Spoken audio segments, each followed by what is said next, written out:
There. We're recording the meeting for the purposes of minutes and later review. In terms of any announcements from the chair, there are none. We're going to try and stick close to our agenda tonight.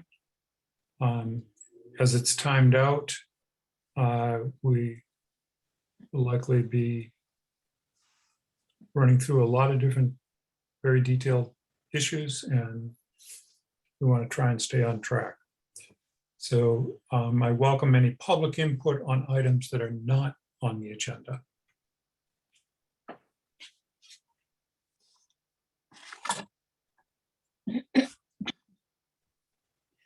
Okay.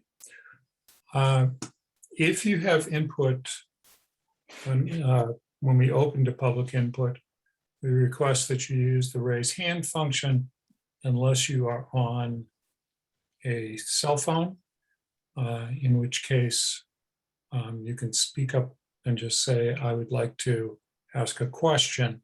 That's only when we ask for public input. Our first piece of business is a public hearing on conduit construction by National Grid. And I would take a motion to begin a public hearing to that effect. Is it okay to do it even though we're a little early? I'm way early. I've never been early.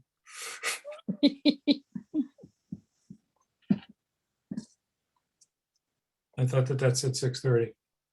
So as long as you don't conclude it before 6:35 and allow public comment, you'll be okay. Motion to open the hearing, the National Grid on C and Church Streets conduit construction. Second.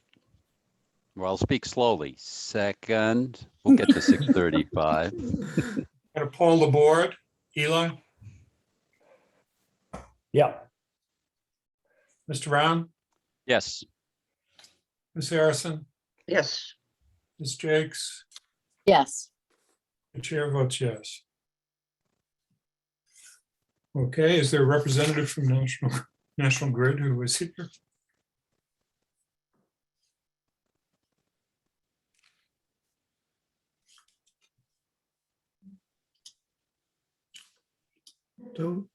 They're supposed to be, I know. Don't see them.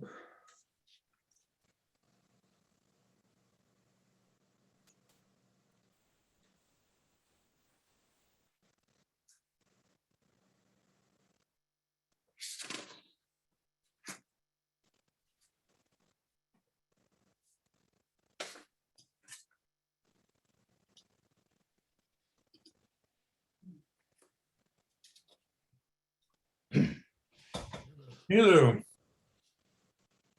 Hi. Okay. I was trying to unmute myself and it wasn't letting me. Sorry. Yeah, so my name is Nilu and I'm on behalf of National Grid here to represent them regarding the project along the Church Street. So we're installing new conduit bank from manhole 639-1, which is located at the sewer pump house, and going along Church Street to manhole 171-H. The reason for this project is for system improvement and reliability. By using the switchgear manhole, which is located on the sewer department property, we will be reserving the customer along Union Street. It's just a little bit of new feeder arrangement, and the conduit dock bank system along the Union Street and Beach Street are too crowded, which National Grid decided to use this new route to improve the system.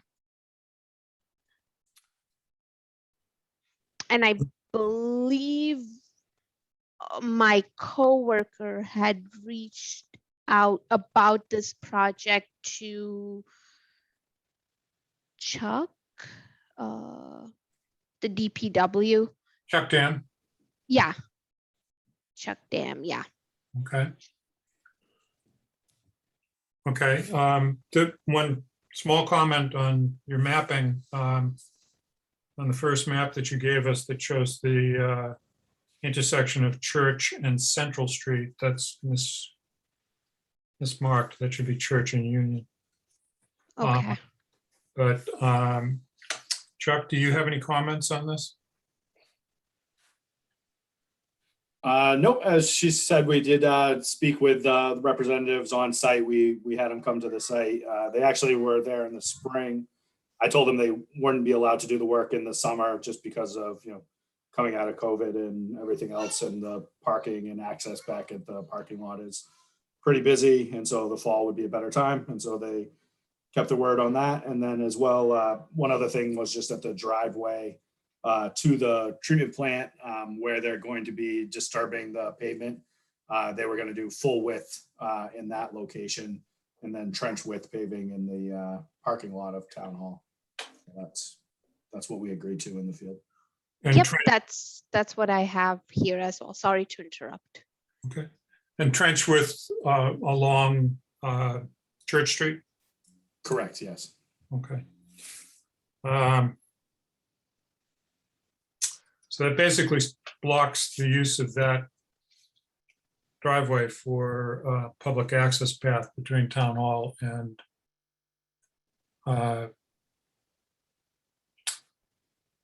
the Town Hall parking lot and the village shopping.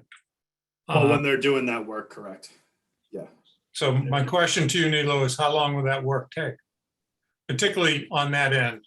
I don't know whether you're going to keep the whole thing open until you're done, or whether you're going to start at one end, close it up as you move along. I don't have the construction plan yet or the schedule on how they're going to do that, but I can get back to you on that Are we talking already. about, are we talking about something that's going to take a month, 2 weeks, a week? Not sure. I will have to talk to the construction folks. We would require that they close that up on that end as soon as they're done that work anyway, because the treatment plant still receives deliveries and whatnot. So I would only expect, I don't know that we talked about it specifically in the field, but I would only expect them to be, there maybe a day in the, kind of that very small area. And then the whole job to probably take a couple of weeks A day, in Chuck, terms of digging. a day, Chuck, on that driveway? Well, for the actual digging and installation part of it, I mean, they'll have to come back and pave it, at the end, but we won't be allowing them to leave open trenches for any duration. Yep. Okay. Any questions from the board?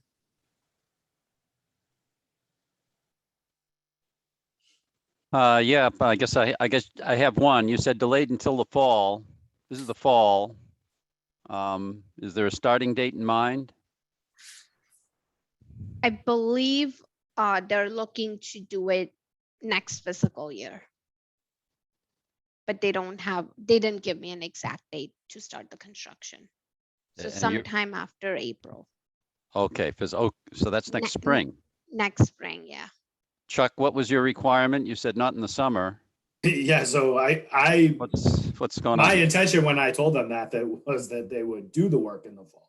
It seems that they've now, done this step in the fall. So it's news to me that they weren't going to actually physically do the construction until next April, but I'd be okay with April as so long as they're done, before May and, Memorial Day, but that's, up to you, I guess, and remains to be seen.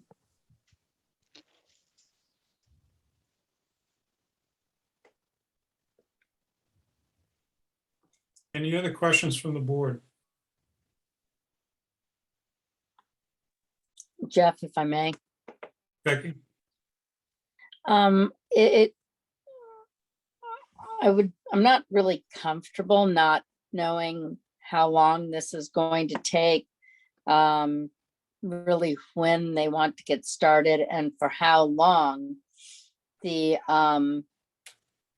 parking to downtown access would be unusable. Just seems like we don't have some significant components in terms of information. Thank you. Other board members? Yeah, Jeff, I'd echo that. It seems like we're a little thin on scheduling information here.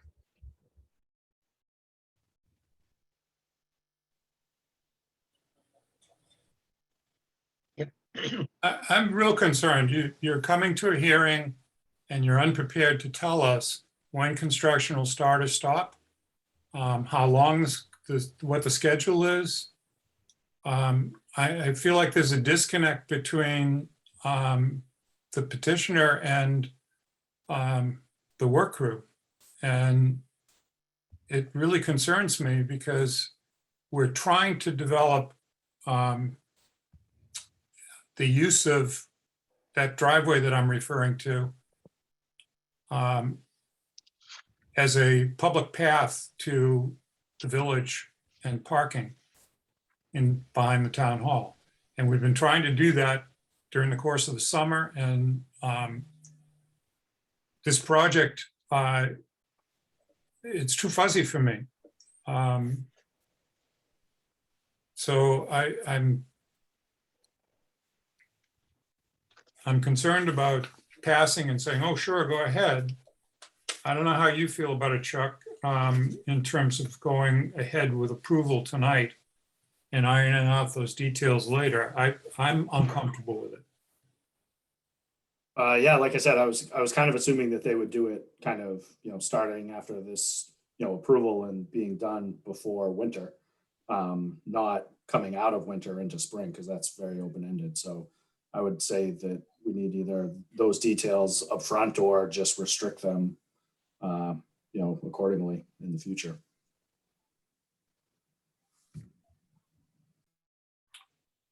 Okay.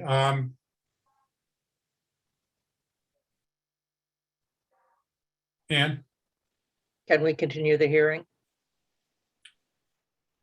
we can. I suggest that we continue the hearing until such time as National Grid is prepared to provide the information we need. Specifically, when are they going to do the work? How long will trenches remain open?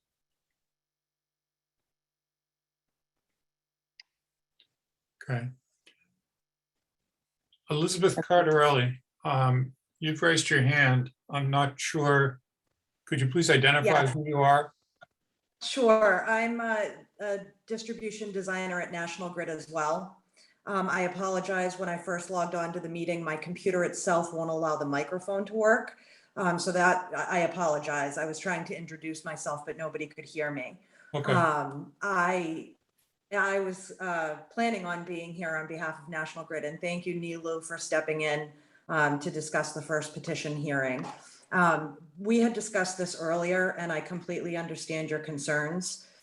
We had addressed here that there would be questions related to how long the trenches would be open, how much of the location would be opened up day to day. Are they going to be doing 50 feet a day? Are they going to be closing that up and then not blocking traffic? What times of the day will they be working? So we also had some questions related to this petition hearing. The work that is going to be done by our civil contractor. So when Nilu and I discussed it earlier, we knew that these questions may come up. We understand that you do have these concerns about driveways not being able to be accessed. Unfortunately, we have not been able to really nail down exact timeframes on how that schedule will work out, but we do understand addressing those. So what I'd like to do, if possible, is get contact information for who we can send that information to as soon as we get it. And if you have specific questions, what I can do is provide you with our email addresses. You can have specific questions listed and we can answer them from there and continue the hearing at a later date when you have the answers that you're looking for. Jeff, this is Chuck. They've reached out to me in the past. They can certainly do it again, and I can report back to you guys. I'm going with the suggestion that's posed by Ann. I think we should continue this hearing. I don't feel like National Grid is prepared. And as much as I want to get this work in before winter sets in, and particularly before the winter shopping season sets in, I don't want to leave, I'm concerned about leaving loose ends like this in a public hearing where we can't tell the public what's going to happen. So in terms of what the information is that we need, the issues that have been raised so far, Elizabeth, are what's the duration of the project from start to finish, from breaking ground to bringing it all back to its original pristine condition. Are there going to be sections that are going to be done and opened and closed to the degree that they're passable? I realize you're not going to do all the paving in sections, but closed to the degree that they're going to be passable. Will this block all traffic on Church Street? Since that is currently the entrance to the back of Town Hall. It's a one-way going into Town Hall. Because we'll have to make other traffic arrangements. Any other questions that the board has?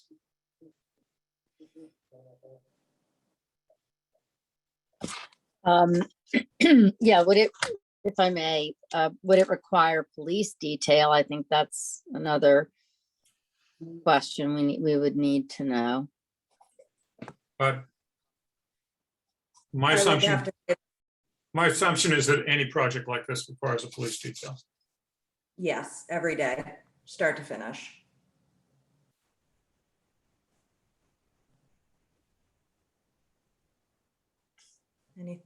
Any others? I've written down pretty much everything so far. and So I it's do not just the duration of the apologize. project, but when the project would start once there's approval to go. Yes, start date. And you guys, again, I'm gonna, my computer was really acting up. I ended up having to go on my iPad, so I missed the very beginning. But I believe you said originally it was decided that it was gonna begin in the fall. That was Chuck's assumption, and that would be best for us. And if you're going to do it in the spring, what's the earliest that you could do it? Okay, I mean, if the schedule is such that you need to shift it to the spring, what's the very earliest that you could do it? To break ground. okay, Okay, yes. so I'm going to entertain a motion to continue this hearing to October 18th. And at that time, if those questions can be answered, we can vote on our approval of the project. Jeff, I opened both at one time, so we would have to continue the Church Street portion. Yeah. So moved. Second. Well, we haven't even heard the second project. Are you any more Right. prepared on the second project?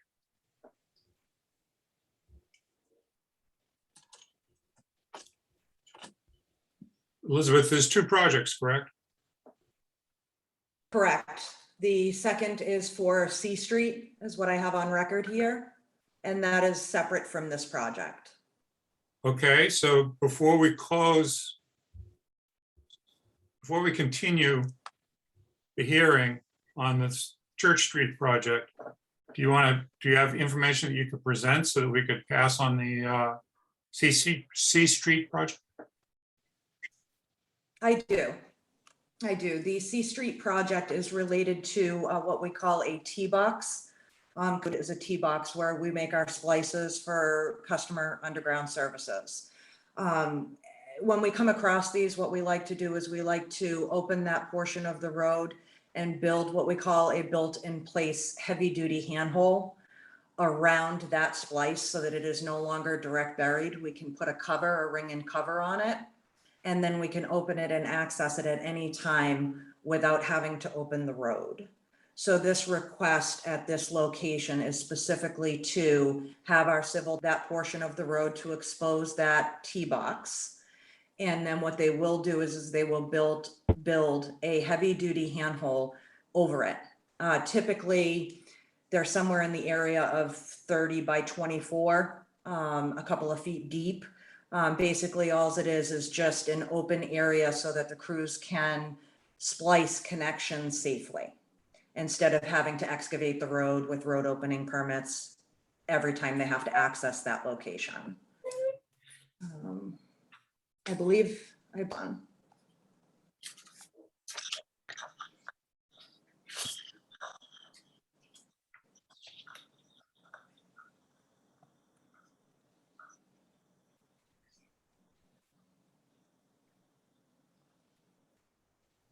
I just found a note on here specific to the reasoning to this is because of the service change at 22.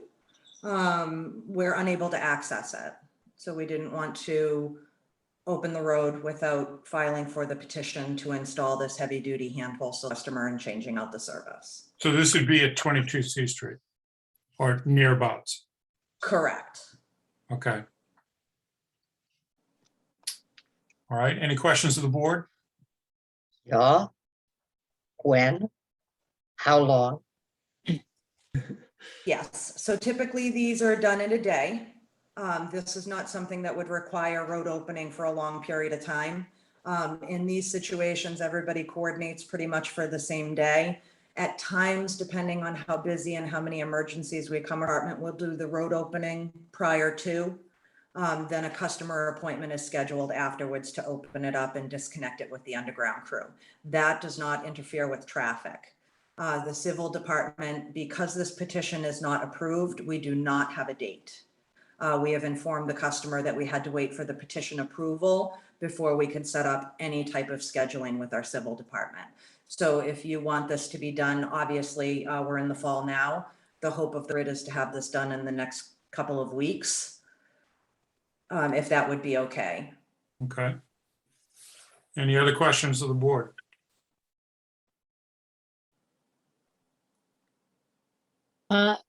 Yes, if I may, with the handhole.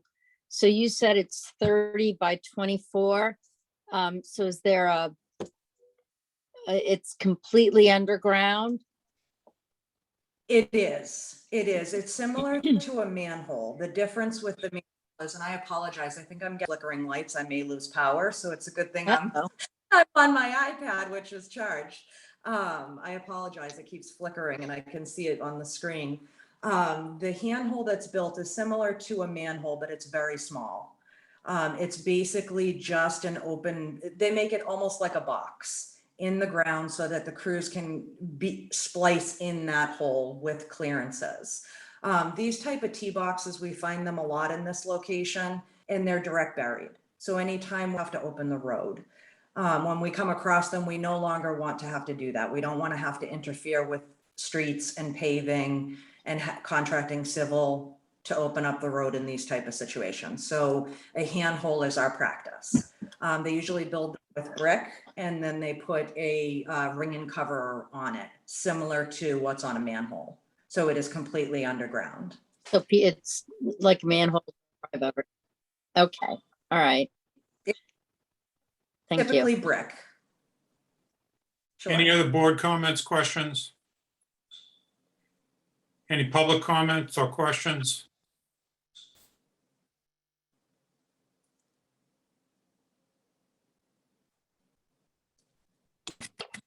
So we need to close the public hearing and then come out of public hearing and vote. So make a motion to close the public hearing for 22 C Street and continue the public hearing for Church Street. Church Street. Second, Okay, we'll take those together, unless you have separate votes on the two. Is there anybody who wants to vote separately on the two? Fine. Ms. Harrison, Yes, Mr. Round, Yes. Mr. Bowling, Yes. Ms. Jakes. yes, The chair votes yes. Okay, now I need a motion to approve the 22 C Street box construction, T-box construction. I'll make a So motion that we approve the National Grid T-box construction at 22 C Street with a proviso that they return the road to as good or better condition from when they started. second, Any further discussion? Elizabeth has her hand up again. Is she, She's just got it up from before. okay, Yes. Okay, so I'm gonna pull the board. Becky, yes, Ms. Harrison, yes, Mr. Round, Yes. Mr. Bowling, Yes. and the chair votes yes. Okay, so Elizabeth, what's just happened is you have your approval for the T-box. You can go ahead with that as soon as you're ready. Just coordinate with Chuck. And in terms of the other item, it's been continued to October 18th. And I hope that we'll have our questions answered at that time so that we can deal with this in a speedy resolution. Okay, Absolutely. Thank you all very right. Thank you very much. Okay, so the second item on our agenda is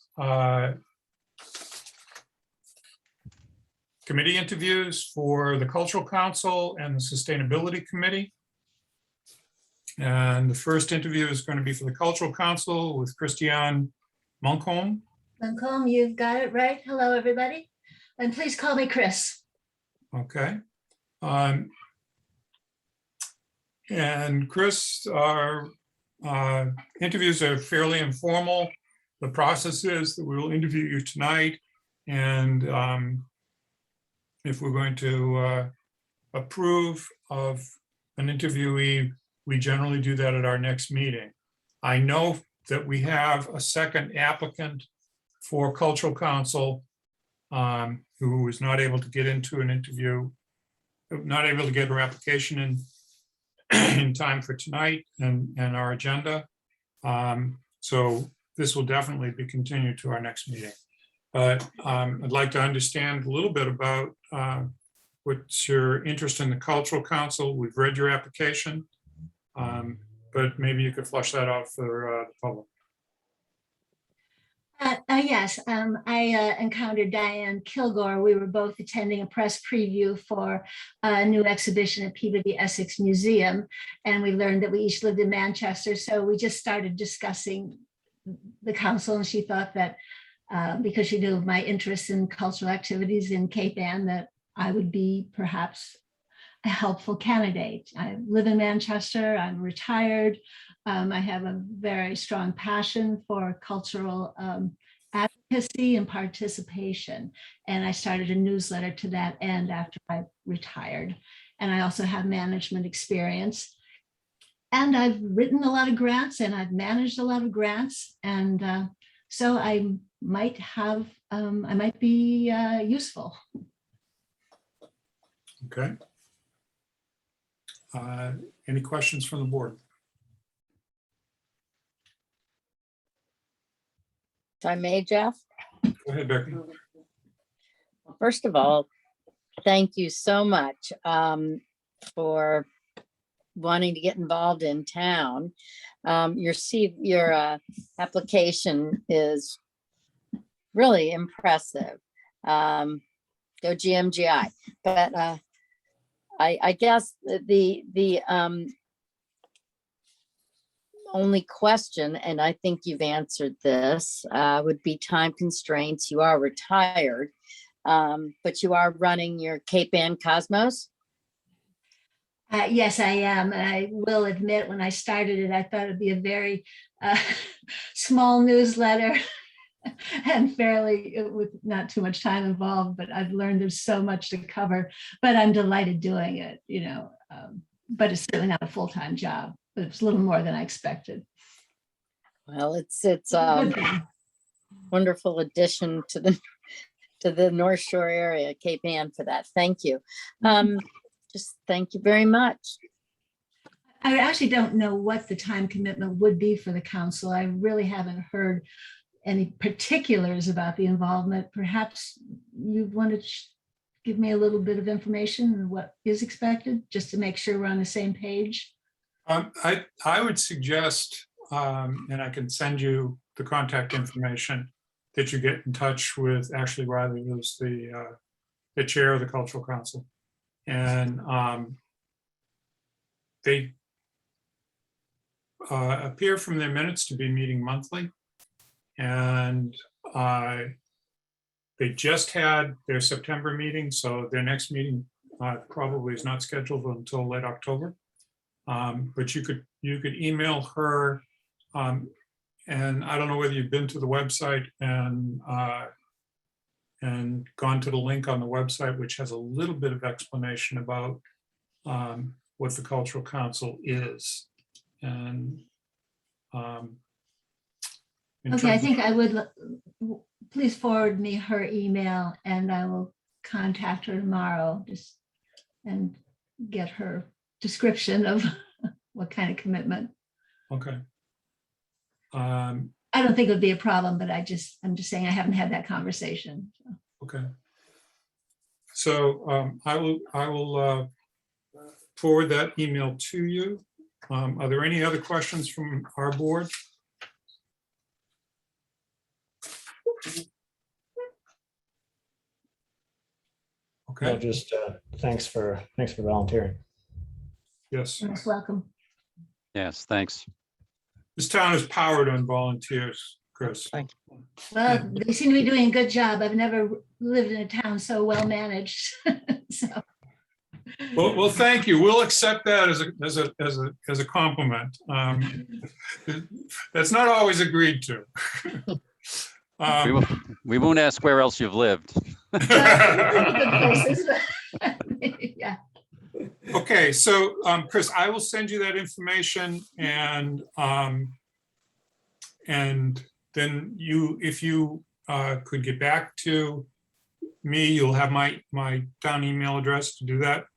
Okay. After you've had a chance to talk with Ashley, Good idea. and if you're still expressing an interest, we will likely, if the other candidate submits an application, be interviewing that candidate at our October 18th meeting, and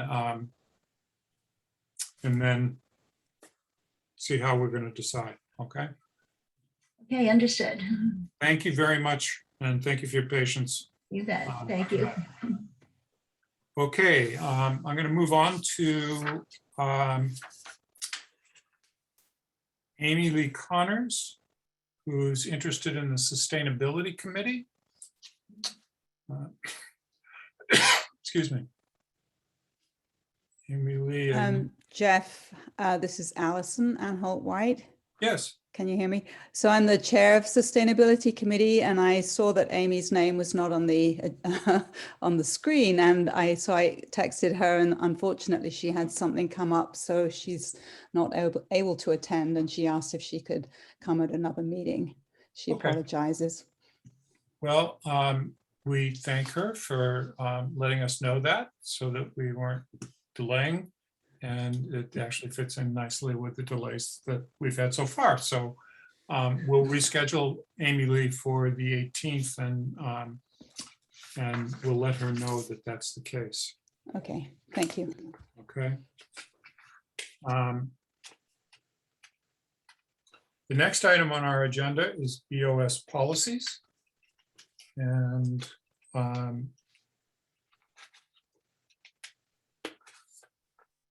Greg had some suggestions about this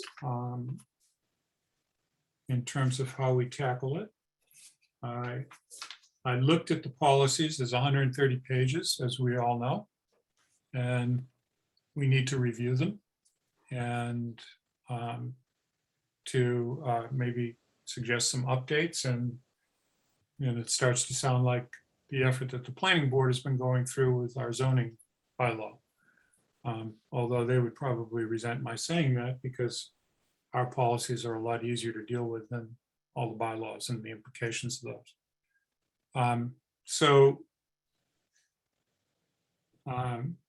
Tonight, I'd like to stay focused on the idea that we need to review these and take any suggestions from the board as to how you'd like to do that. Yeah, Eli, go ahead. I think for the first pass, what would be fairly simple is if we simply went through, not in this meeting, but on our own, the policies, came up with a list of the policies that we think needed to be rescinded, came up with a list of the policies that we think need modification in some way or another.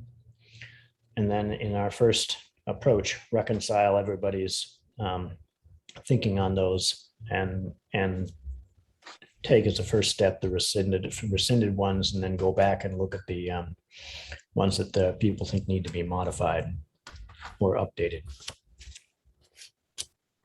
Jeff, may I suggest an absolute first step? Which is, I think all of the policies should be available in a machine searchable format, with the intention that the ones that we preserve can go on the website, and we can move forward, keeping our policies up to date and in a format that is appropriate for the decade. And I would volunteer to take the whole thing and turn it into a searchable and potentially read-write format. And I could probably do that by the next meeting. Okay. I think the first step in that, Anne, would be to create a searchable PDF before we moved into an editable version. The problem with the searchable PDF is that the stuff that was originally typed is not searchable. Mhm. I would take her up on this one.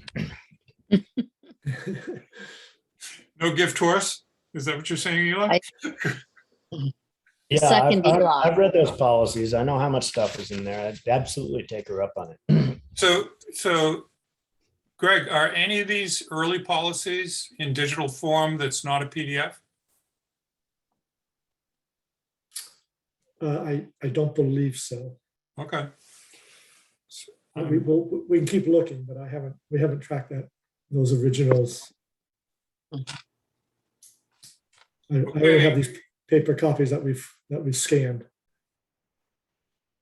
Okay, unless there's an objection from any member of the board to Ann's proposal to get this into shape. And I don't think that that's eliminating Eli's proposal, but we first need to have them in shape where we can search them and we can edit them. Thank you, Ann. If you need any help with that and you want to have it broken down, you want to break it down and pass it around, please let me know. I will let you know, but it's yeah, probably easier not to try and cut it into pieces and then put the pieces together. Sure. Eli, Jeff, I have a question. let me come back to what Eli said. Eli, you're suggesting that we then comb the policies for those that, and you want all board members to do this. I'm wondering whether we need a subcommittee.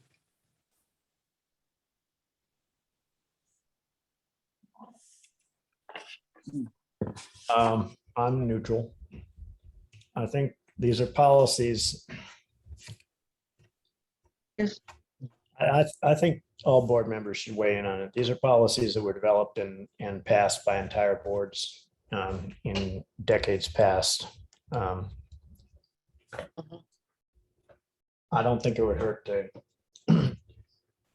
to have just it's just assigning numbers about yes or no on the particular policies, just to see where there are soft spots that we think need to be discussed. I think it's worth having everybody go through it and make their own decisions about each of those. May I also suggest that the policies that regard investments should go by the finance committee? I think, I don't remember, as soon as they are in a format that can be easily managed on a computer. That we have in Word. So, I think there are 2 of them, aren't there? Okay, that's way down in the weeds. Okay. I take your suggestion, but I want to see if we can get an organizational plan and move on tonight. Becky, you had a comment. I did. Just going over some of these. Has town council looked at these in terms of how current and appropriate some of the wording is for current purposes? that hasn't been done recently, no. I would like to suggest, Becky, that we get our own set of priorities around the policies, and I just don't want to have town council spend a lot of time reviewing policies that we're really considering taking off the list. Okay. Rescinding. I was just And- wondering when it last had been looked at. And we could give town council a list of, these are the policies that we're considering rescinding. Is there a problem with any of that? But I don't want to just have to have town council spend a lot of time and cost. My question really is, when was it last looked at by town council? That's what I'm curious about. Okay.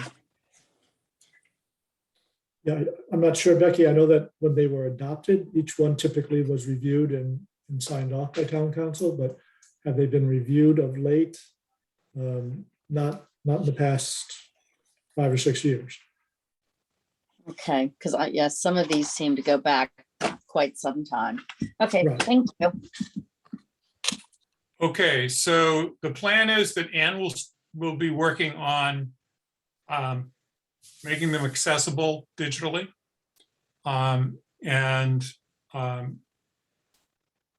I'd like to suggest to the board that board members review the first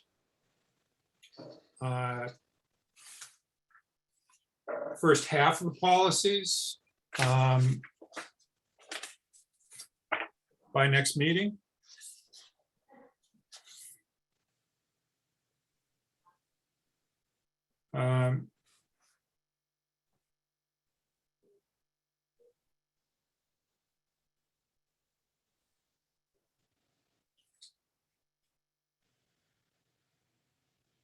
So let's say from 79-1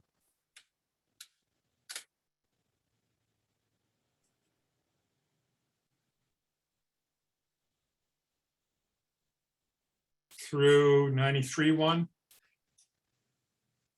Is that reasonable?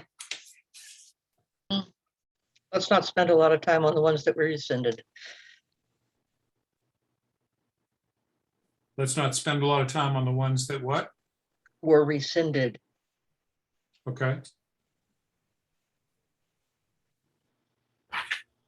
79-1 through what? I was going down to 93-1, Eli. That's about halfway through the list.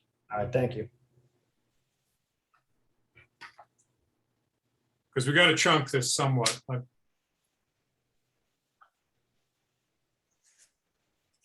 Okay, so that's the plan. We're going to each review through 93-1.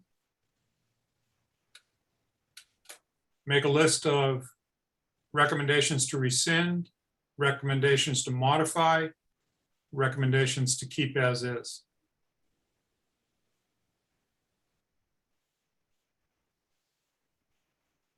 In fact, I think what we should do is put that up into one space so that we can post our recommendations.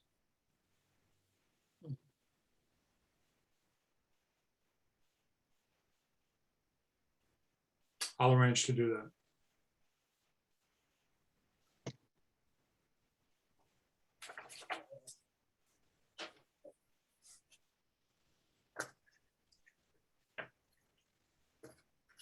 Any other comments about the policy? Okay, we're almost on time, Alan. The next item is fall town meeting. I want to start with the date and location, and then go on to possible articles. Jeff, were you deferring employee exit interview policy? Say that again, Eva? On the agenda? we have- Oh, thank you. No, thank you for reminding me about that. I'm concerned that I didn't get that copy out to people until late this afternoon. This is in regard to a new policy for exit interviews. Have people had any chance at all to review that? I reviewed it, but I haven't had a chance to think about it. Okay. John? I'm in the same situation as Ann. Yeah, I read through it once. I haven't had a chance to think about to form an opinion, but that's where I am. Okay. Let me ask in a general way, are you interested in trying to craft such a policy? Up until now, what's happened is that Greg and the department heads have done exit interviews.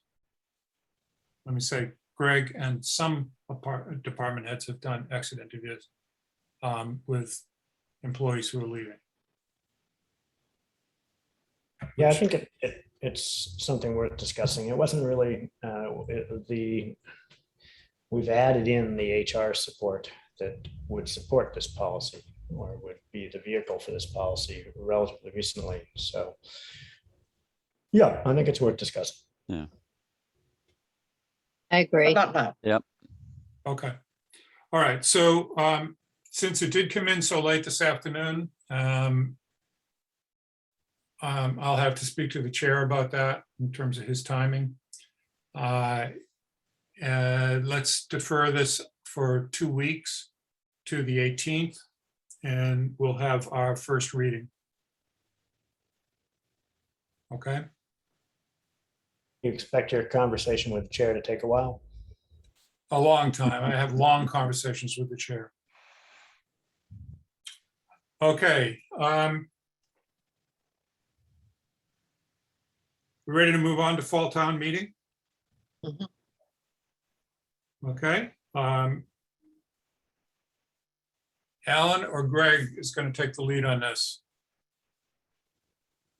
Well, I don't know. I'm not sure that I'm ready to take the lead on it, but I will make a general comment.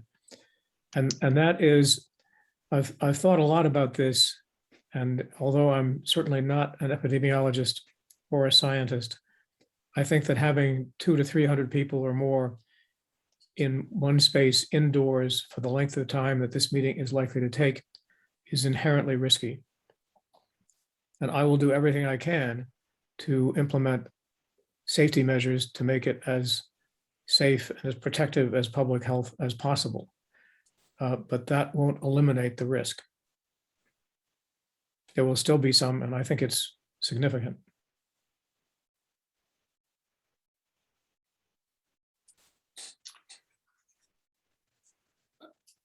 Okay. I agree with everything you said right up until the last statement. I don't think that we have a way of assessing what the risk is, whether it's significant or low or high or extreme. I think that people who would like to attend town meeting have to assess their own situation in terms of doing so. I know, Ellen, that you have spent a lot of time trying to find a venue that works, and perhaps you could describe where we are with that. Where we are at the moment is that we are planning, at least tentatively, to have the meeting in the primary seating for the meeting in the gym in the middle high school, and overflow seating in the auditorium. In the gym, our plan as of now is to have 125 pairs of seats, in other words, pairs for members of the same household, separated by about 5.5 feet. That would allow for 250 people or 125 couples in the gym. We can accommodate, I think, another 175 people in the auditorium, assuming that they are single individuals, not couples, seated in one seat with 2 seats between them and the next person. Greg and I have mapped that out, and it pretty clearly would work. I think that's significantly more than we're likely to get in attendance for this meeting. So it should accommodate. So there probably will be the case that there'll be more couples than can fit in the gym. And so the actual capacity of the auditorium will be slightly less than 175 people, because if you have 2 seats occupied with 2 seats between them and the next person, there'll be fewer numbers. But I think that's still going to accommodate more than enough people. We would propose to, I think, seat people who are unvaccinated in a section at the back of the auditorium near the top, where I believe the air system removes air, and in another section at the back, people who decline to wear masks for the same reason. Need to verify where the intakes are for the air handling system. But I think that will still work and will still accommodate people with reasonable, not perfect distancing.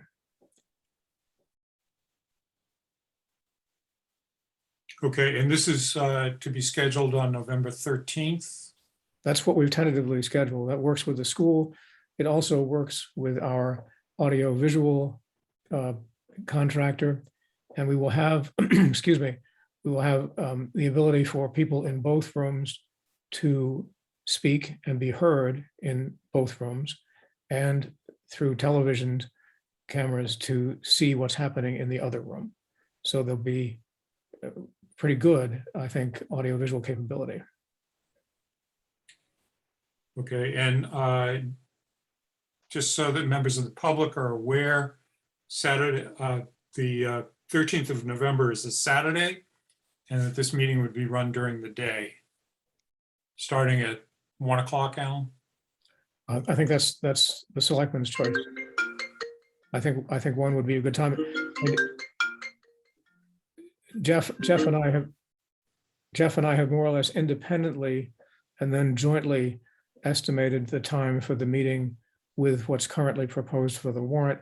And our best guess is about 4 hours. So hopefully if we start at 1, we'd be done before the evening begins.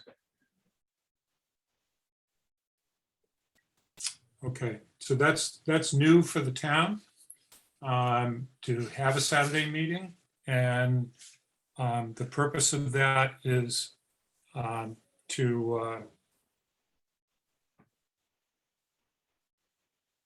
see if we can get all the business done in one meeting. The time estimates that we have are not overly generous, but they are not conservative. And hopefully we can do it in much less than 4 hours, depending on certain articles. Although we don't know how long other articles are going to take for discussion.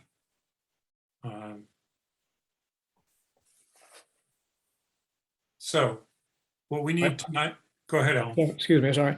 I've been encouraging everyone, all town boards to put on the agenda, the warrant, only those articles that are essential and extremely time sensitive. And planning board has been very cooperative in that respect. Okay. And I know that we have some members of the planning board here tonight. Before we go on to the actual articles, I'd like to get a vote to confirm the arrangements that Alan was just talking about, and the date and the time for starting. Jeff, may I ask a question Sure. regarding, this would be for Alan. Alan, regarding the AV vendors and the links being used, there everybody will be able to use the remotes, voting remotes in both locations. Is that correct? Yes.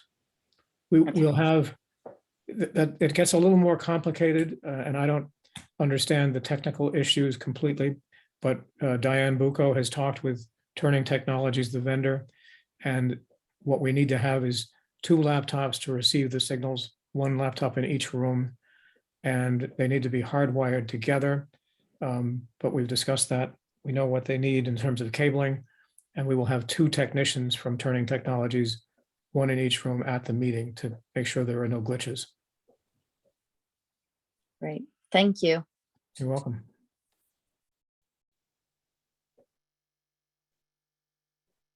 Okay, any other questions about the format of the meeting, not the articles? Yes, would like to express that I am uncomfortable with having a meeting where people who are worried about their health may not come. I think this is not going to be the open town meeting that I'm used to. And that's, maybe there's nothing to be done about it, but it does make me uncomfortable.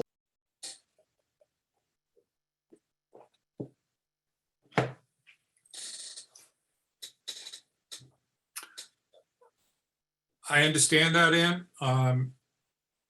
In terms of the long-term outlook, we could be with COVID risk going forward for years. And to do the business of the town, we need to address this. And I understand there are trade-offs in this that are not great trade-offs. If the COVID rate in Massachusetts was going down, I would be much more comfortable, but it's not.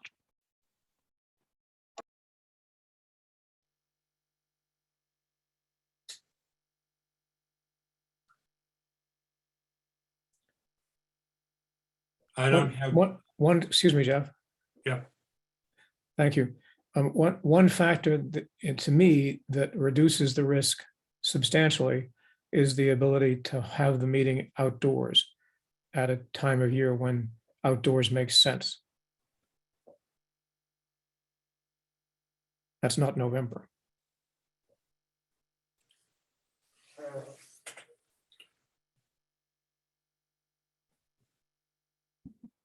Okay. Jeff, if I may. Yes, go ahead, Becky.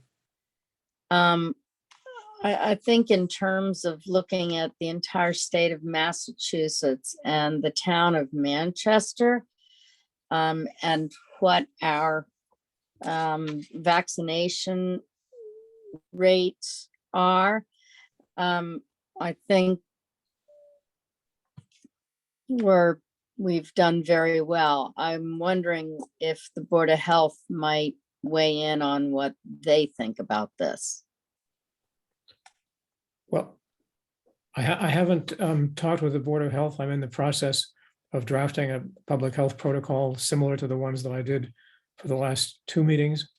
I have spoken at some length with Martin Hahn, Dr. Martin Hahn, who is a member of the Board of Health, and we'll be incorporating that conversation into the protocol. and sending a draft to him, and then finally a proposed final version to the Board of Health. So they will be weighing in on this.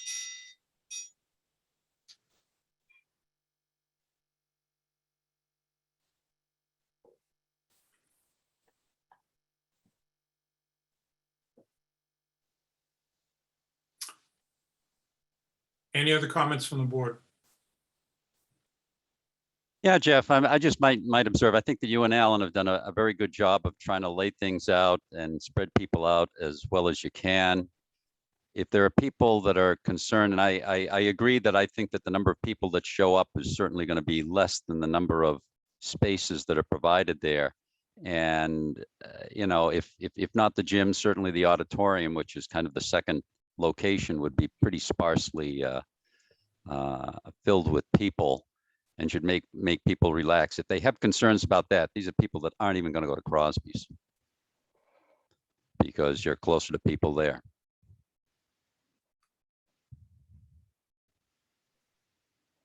So I'm optimistic that the dispersion of people here will be good, even for those that are a bit nervous.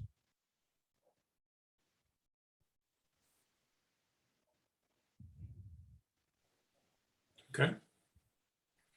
Mr. Korn, is your question related to the structure or the scheduling of the meeting? Yes, with regards to the meeting, Wait 1 second. So that's the case. well, I'd just like to make a comment on what the discussion is here. That as far as cases go, there were 0 cases last week, 1 case the week before, 1 case before that. So the cases are almost as low as they've ever been as far as the active cases. I'm sorry, Jeff, could he please state his name and address for the taping of this? I'm sorry. Yeah, I wish I had a camera here, but I don't on my computer. It's Robert Coyne, 115 Beach Street. Okay.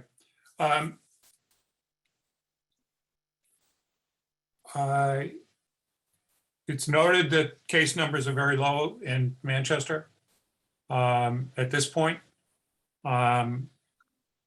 They've been higher than that very recently. I'm not sure about how many weeks back you're going and the accuracy of those numbers, but I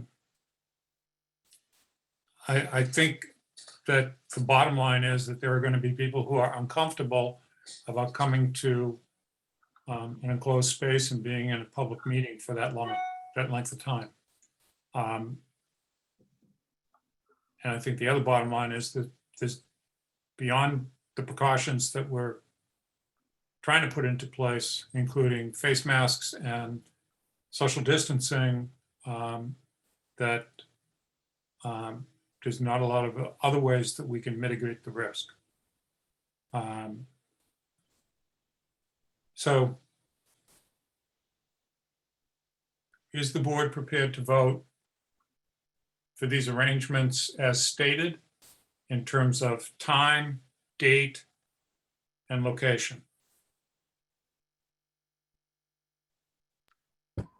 If so, I'd like a motion.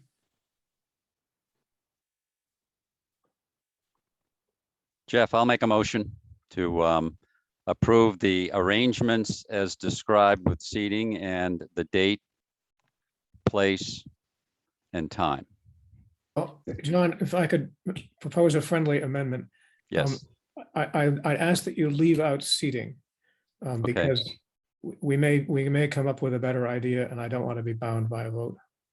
I will leave you the extra time to think more about it. Thank you. That's fine. I'll Okay, second that. so the vote is for the date and time and location. The location is the high school auditorium, the high school gymnasium, and back up in the high school auditorium. The date is Saturday, November 13th, and the time for the start of the meeting is 1 o'clock.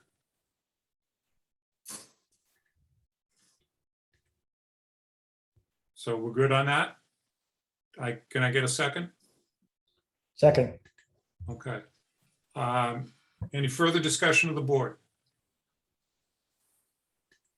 Mr. Bowling, yes.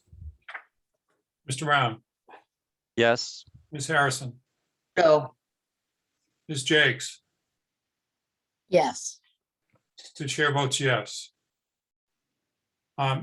So what that means is that there are rules around citizen petitions for articles.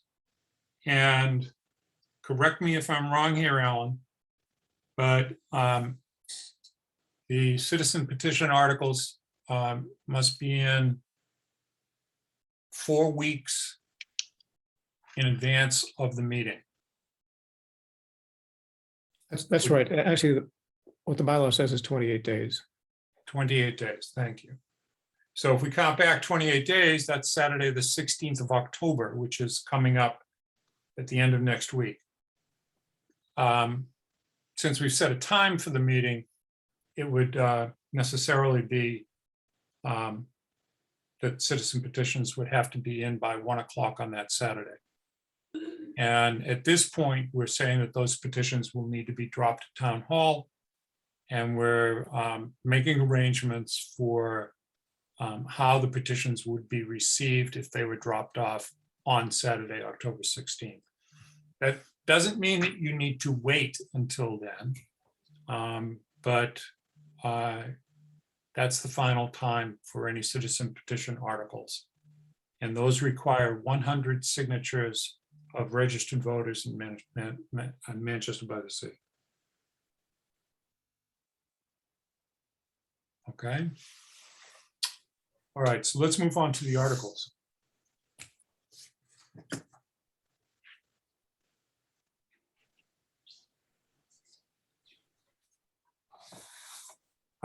We've talked about these articles a lot. The spreadsheet that's in your packet, excuse me, has some updates in terms of which articles may be deferred. And so at this point, we're looking for articles that have very high time sensitivity. That is, that they must be voted on this fall as opposed to in the spring. Because other things are dependent upon the information in that article being addressed.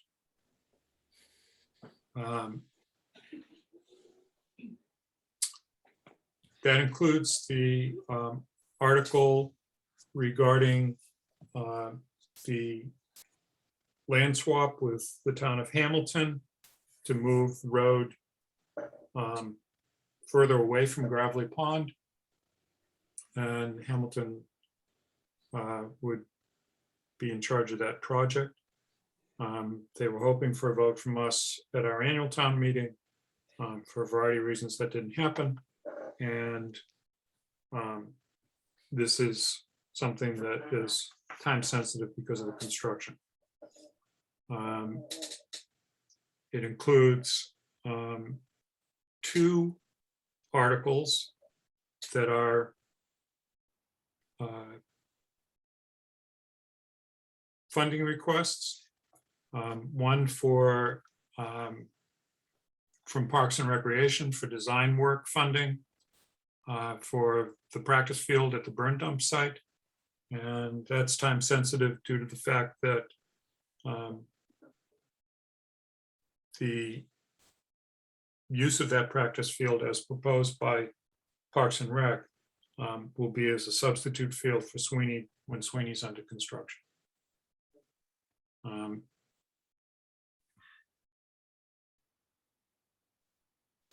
There are 2 articles that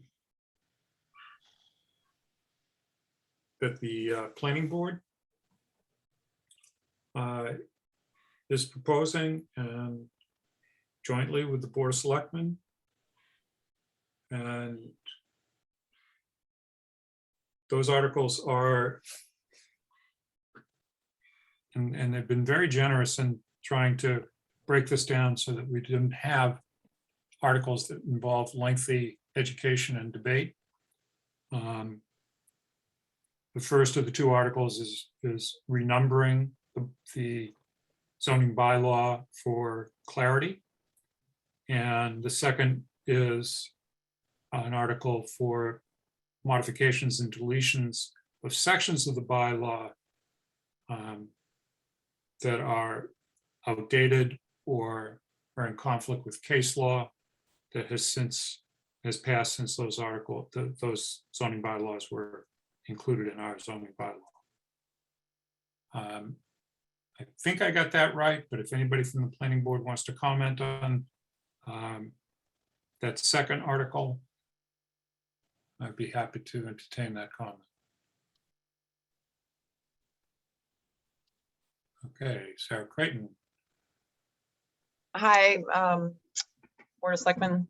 Tonight, I'm here with Ron Mangiacomo, Chris Olney, Christine Delicio, and Laura Tenney. I think that's who's here from the planning board. And you're right, we had proposed 4 articles. And after meeting with Alan, he asked that we cut that down to those that are particularly important for us. So renumbering the bylaw without making any substantive changes, just literally renumbering the bylaw is the first priority for us. And the reason that's important is because we've been working to update our bylaws so that there's a great deal more clarity to them. They kind of are a wildebeest right now, put together over many, many years in a haphazard order. And that will make it a lot easier for us in April to make amendments in a logical way. If you think about trying to renumber and make amendments at the same time, you can kind of quickly see that that becomes challenging on town meeting floor. So that's pretty simple renumbering. And then the other article is to remove sections that are obsolete.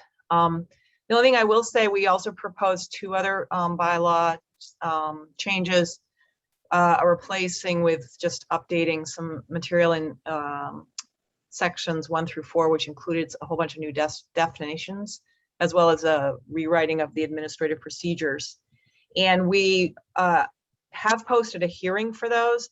And I just want to clarify that the board has not voted yet to table those 2 articles, but I foresee that we will. But just to be clear, we haven't, as a group, agreed on that because we did not have a quorum at a working group session with Alan. So I just want to be clear that we haven't voted that, but I think in talking with Ron that we expect that will happen. So we expect that we will just do the renumbering and the deletions and then be back to you in April with a whole slew of bylaw changes.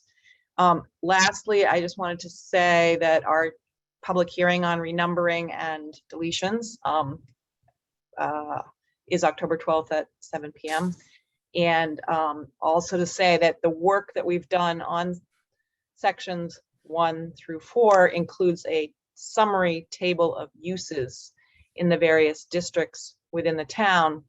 And we believe that's in a format that we can put that on the website as a service to helping people navigate the bylaw, even though it will not be part of the bylaw, and therefore get public comment on its utility so we can insert it in the bylaw in the future.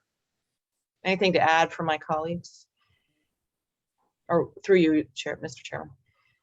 Nope, sounds good, Sarah. Just wanted to emphasize that we haven't voted it, but you have. If I could. Sure, but I also want to get Eli in. Oh, go ahead. I didn't see he was ready to talk, so I'll go after Eli. Go ahead, Eli. Okay.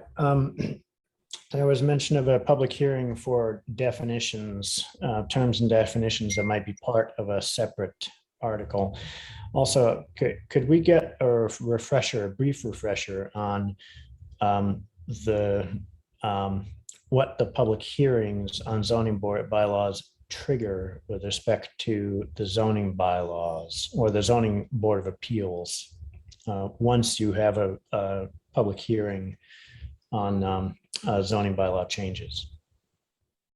I think I can answer that. First of all, I think it is our expectation that we will not be holding the hearing on the sections 1 through 4. We will decide that before the hearing, so we don't open a hearing then on something that's not going to be on the town meeting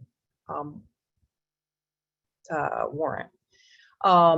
So I believe it will just be on the renumbering and the deleted sections. The renumbering, according to town council, does not affect the ZBA because the content is not changing. It just changes the section number, but the content or the land use policies are not changing because literally the article is to renumber one section to a different number. And that's what town council has said. The deleted sections, we believe, are all things that are either obsolete or not relevant, and therefore also, in this case, don't affect the ZBA. As for, maybe Sarah Melish can answer better the general question. If you put something, if you hold a hearing, does it stay? I believe it does stay the ZBA's ability to use that portion of the bylaw. So more to come on that. Chris, do you want to? Chris only knows more about this than I do.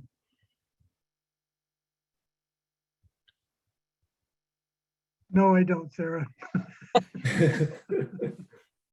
This is all legal stuff that is way over my pay grade. But I think you did a good job summarizing where we are. Okay. Alan, do you want to make your comment? I also see Sarah Melch's hand up. Thanks, Jeff. Yes, I just wanted to say, I know the planning board has been working very hard on this recodification project for a long time, and they're anxious to move it forward. And I had a very good meeting with Sarah and Chris Olney and Mary Foley of the planning board. And I know they haven't formally voted on it yet, but I just want to thank them for acceding to my, so far at least, acceding to my request to keep the warrant as short as possible and defer a couple of their articles. So thank you to the planning board. Okay. Sarah Melish. Yeah, I just wanted to respond to the public hearing issue, that if a public hearing issue is held on any portion of the zoning bylaws, which will not be heard, will not be voted on at the November meeting, that will put a stay on all applications to the ZBA with respect to those sections. So we certainly would prefer that any public hearing would be deferred till shortly before the April town meeting. That's when the article is going to be heard. Thanks.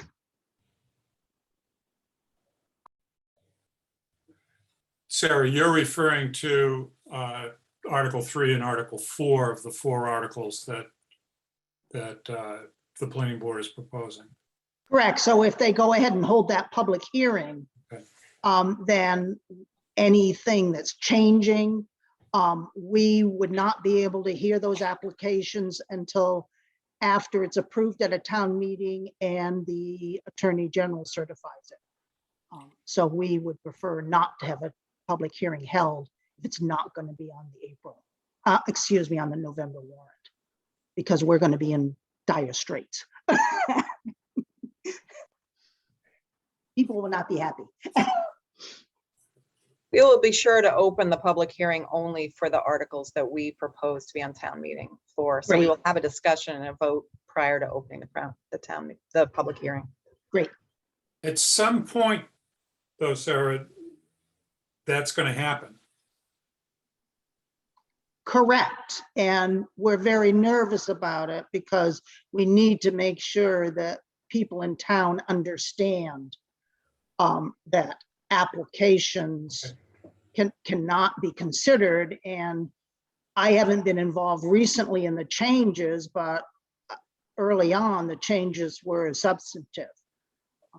And obviously, if the changes are less conservative, then it's not an issue. If they're more conservative, it's an issue. So Okay, I don't want to go too far down that path because we're trying to focus on those first 2 articles and the special town meeting.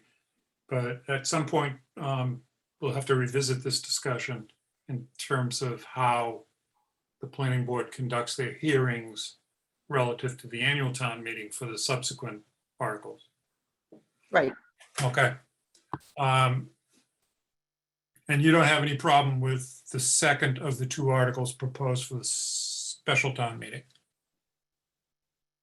The deletions and as long as they're coming before the town on the November town meeting, we will be put on hold for anything that's being deleted or modified due to case law. So that will impact us, but you know, it's going to impact us sometime as long as it's coming before the meeting. Okay. We need to live with it, but I just need to understand what those changes are. Okay. So I might attend the public hearing. Ms. Jake. I was just curious if the planning board will be having Mark Bobrowski talk, if they feel there's a need for that, or is that not necessary at this point in time? If I may. Sorry, hand, Sarah, go ahead. I believe Mr. Borowski is currently unavailable out of the country for the October 12th hearing. I think we probably don't need him. I think his memos are quite clear about the deletions, which would be the only thing, and we're essentially following his renumbering recommendations, a few changes. And we're mindful of his, cost with regard to his time. So I think right now we're not planning on having him.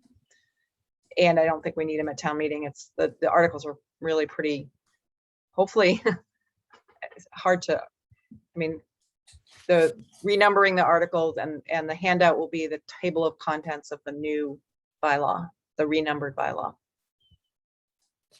which should help people then have a guide to it and the issues in it. Okay, we're running a little over here, so I really appreciate the efforts of the planning board, not only in dealing with this very challenging task of revising the bylaws, but in considering just proposing the first two articles for timing purposes at the special town meeting. In terms of other articles at the special town meeting, an article for non-binding support to include the DPW garage site and the affordable housing proposal for land use. And then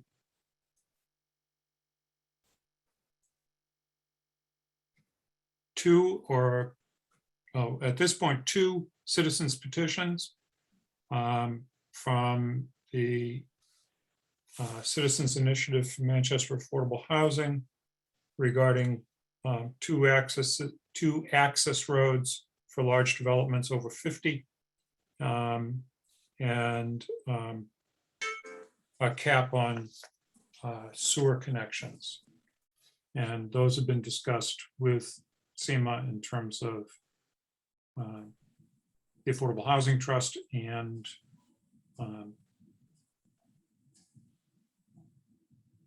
those will both be articles that will be heard. So those are the articles that we have to date. There may be others that come up. We are going to vote on the warrant on October 18th.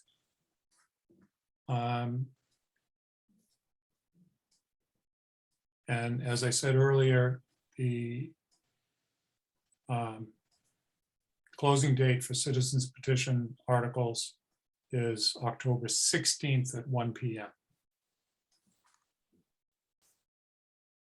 Any other comments on this, Alan? Just one question. I think you mentioned two appropriations, and then you talked about the Parks and Rec, but I don't. Sorry, the the second one was the Harbor Masters boat that needs to be replaced, and it's timely because to get the boat that's being suggested, they have to outfit it, and for it to be ready for the season, it needs to be voted on at this town meeting.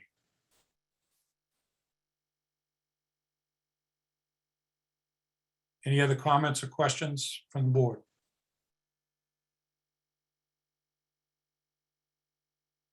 Alan, any other final comments that you want to make tonight? Nope, thank you, Jeff. I appreciate all the time that Alan and John, you said Alan and Jeff. I would correct that to say Alan and Greg have put in, particularly on nailing down the location issue. I know we left our last meeting talking about the possibility of a location out of town. We really didn't want to do that, but we wanted to look into it. And it seems like we were able to come up with a better option here in town. Well, I would like to offer one correction to your correction. And that would be to say Alan, Greg, and Jeff. Because I know how many emails you and I have exchanged and phone calls. Yeah. Thank you, Alan. I think. Thank you. You're welcome. Okay, I'm going to move on in our agenda because we're behind on our agenda. Huge surprise. We have the next item is dispatch discussions. I want to note that, well, I'll come back to that. Greg, you want to tee this one up, please? So at our last session, at your last meeting, you had discussed some additional information requests. Particularly, you wanted to have the summary chart that was looking at the various options. Take a look at a 10-year projection, not a 5-year. And so those numbers have been updated to include 10 years. Those are in your packet, and they've been, the packets been posted online as well. So obviously, the cost over a 10-year period has increased significantly, of course, basically doubling various numbers, not all, depending on the option that is being under consideration. But certainly our capital costs, if staying in-house, would increase. We had around $270,000 on a 5-year projection, going up to about $650,000 on a 10-year projection.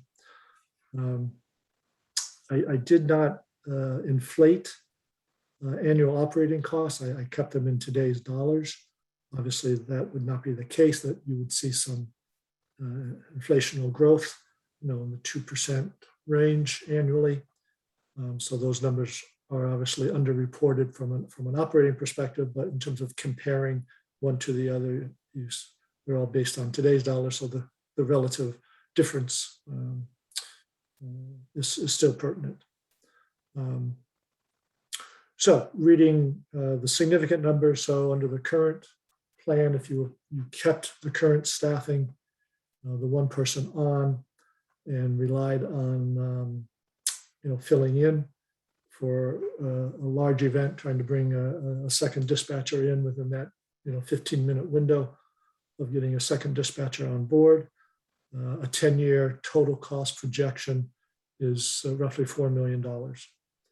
If you move to 2 dispatchers on 24/7 in an in-house model, that $4 million not quite doubles.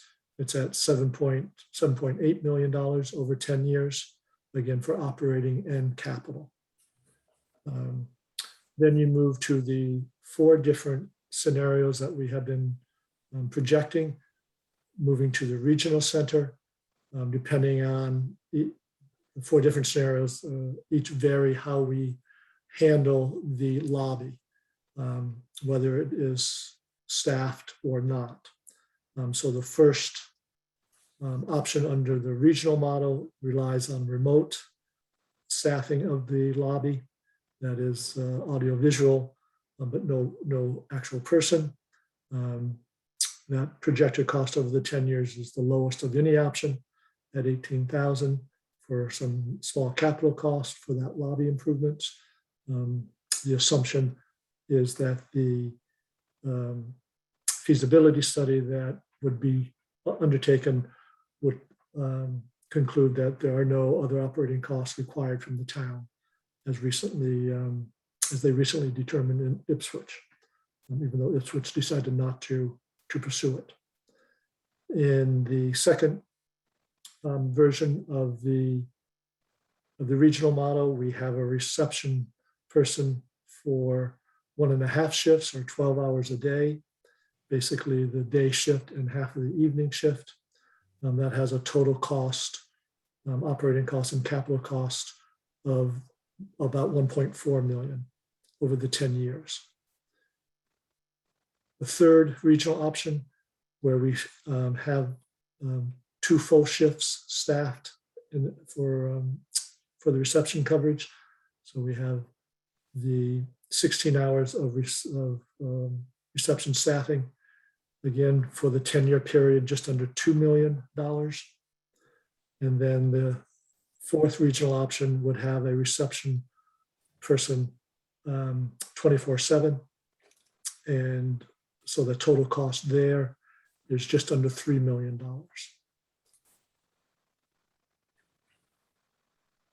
So that gives you a summary of the various costs. If you were to go to an in-house model with 2 on 24/7, that's obviously the most expensive option at close to $8 million over the 10-year period. To fund that on an annual basis, you're adding roughly a little under $400,000 a year to the dispatch budget. That would, assuming that we don't make reductions in other areas of town operations, that would require more than a 2.5% increase on the tax rate. We do have some excess levy capacity, so that it probably would not be necessary to do a Proposition 2.5 override, but you would be imposing more than a 2.5% tax increase in order to fund such an operation. Roughly each percent tax increase raises about 270,000, give or take. So an additional 400 on top of what we normally need is, it's going to be in that. Well, it's under 2%. It's 1.5% or so additional. So that summarizes the 10-year projections. I'm happy to do a deeper dive or questions that you may have. Any questions from the board?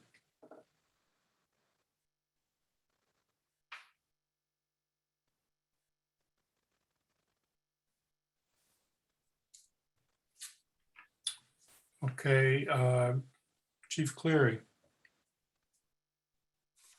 Yeah, just a quick question. I hadn't seen that document anywhere, and I'm having trouble locating the 10-year document versus the one that was posted for the previous meeting. If somebody could direct me to that. I wasn't able to find it on the town website. It's posted in the agenda package for the meeting tonight. So if you go to the agenda section of the. I will check again. Thank you. Yeah, no, I'll make sure you have a copy, Chief. Chief Cleary, the ultimate goal here will be to get that posted to the website under dispatch. Okay. Mr. Coyne, you have a specific question about the 10-year projections? Yes, I do. And I really have to congratulate the work that's been put in this as far as potential savings to the town and so forth. And I think that there are such substantial numbers involved here, and this is a major public safety issue that, as precedents before, should be presented at town meeting in the spirit of transparency for the entire residents to vote on. In 2010, the Board of Selectmen themselves admitted that this was a subject matter that should be presented to town meeting under Article 8. And again, the fire chief in 2012, under Article 20, petitioned the same article, and both were passed over. So I guess the point I'm trying to make is that, these are substantial numbers and a major operational change that should be in good conscience presented and voted upon by the residents that are going to benefit by it, or at least have their say in it.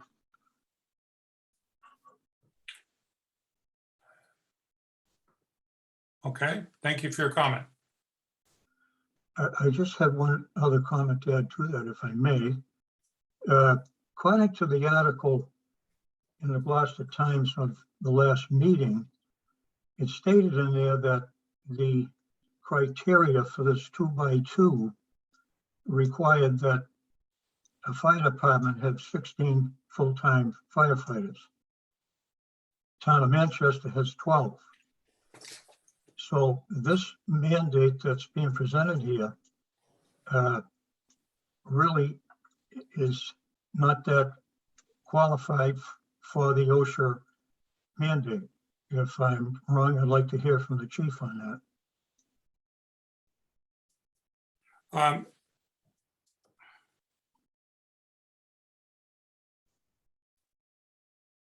If I understand your question, you're saying that the information that's provided in this 10-year projection doesn't address the National Fire Safety Standards of 2 in, 2 out. Is that correct? Basically, the criteria for the need of having is that what your question is? I'm questioning why we qualify to have two dispatchers when the OSHA requirement doesn't even apply to the town of Manchester if we only have 12 firefighters. Am I wrong? And I was addressing that to the chief, if I may. Chief Cleary, can you respond to that? I'm not quite sure I understand his question. It's two different things. NFPA 1221 requires 2 dispatchers on duty at all times. And NFPA 1710, 1720, in conjunction with OSHA, requires the 2 in, 2 out rule. So they're separate. And they're both national standards. Right, but was there a criteria that it applied to fire departments with at least 16 full-time firefighters? No, it's supposed to be regardless of the size of the fire department. It's supposed to be 2 in, 2 out. In non-full-time departments, they would have to wait till enough volunteers arrived on scene in order to have enough people amassed to do the 2 in, 2 out. But it's still a standard regardless. Okay, so I think that the chief has answered your question. My concern is that this is drifting away from the posted agenda item, which is 10-year projections, and that we need to stick to our agenda item. So thank you for your question, Mr. Coyne. Thank you for hearing me, and I just wanted to hear my concerns of the research I've done into it. Thank you. I appreciate the research that you're doing to understand this. I hope the Chief Cleary helped to clarify that. Thank you. Okay, Andrea Ross Marin. Jeff, can you hear me? Can you hear? Um, Are we having problems hearing? No, I'm not having any problems hearing. I'm just having problems with your identity. Could you please state your name and Okay, address? sorry, Jeff, it's Mike Rossmarin, 13 Crooked Lane, Manchester. You're I coming just, I in, haven't, you're coming in I- under Andrea's name. That's why I questioned it. I'm sorry, I'm using Andrea. Andrea's here on her computer. Apologies. I just have a very simple question, I hope, is that, Greg, this is for you as well. It's a 10-year projection. And a question for Greg, actually, is that somewhat of an artificial number to look at 10 years? The reason I'm saying that is because the dispatch center is going to be somewhat lower cost for the first 10 years. I know we don't know beyond the 10 years, but to say it's only going to cost $18,000 if it goes for 10 years to the dispatch center seems artificial to me. So is there a way to project what it would be for 15 years? Because 10 years doesn't seem to answer the question. So that's for Greg in a way. The question that was raised for Mr. Federspiel to respond to was, could you provide us with 10-year projections? He was not asked to provide 15-year projections. I'm going to say that he's fulfilled that question by providing this particular information. I know that people want more information. Every time we provide information, there's a need for more information, but I don't want to get off of this particular agenda item, which is to provide a 10-year projection, which Mr. Federspiel has done. I apologize, Jeff, and I'm not disagreeing with what the assignment was for Jeff and for Greg, I'm sorry. And I wasn't at that last hearing, so I can't say what was actually asked. What I'm actually saying is sort of like buying a car and the first 3 years maintenance is free. That sounds wonderful. And then all of a sudden, the fourth and the fifth year is $20,000 a year to maintain your car. I'm just curious if that's an artificial number for us to look at as a town.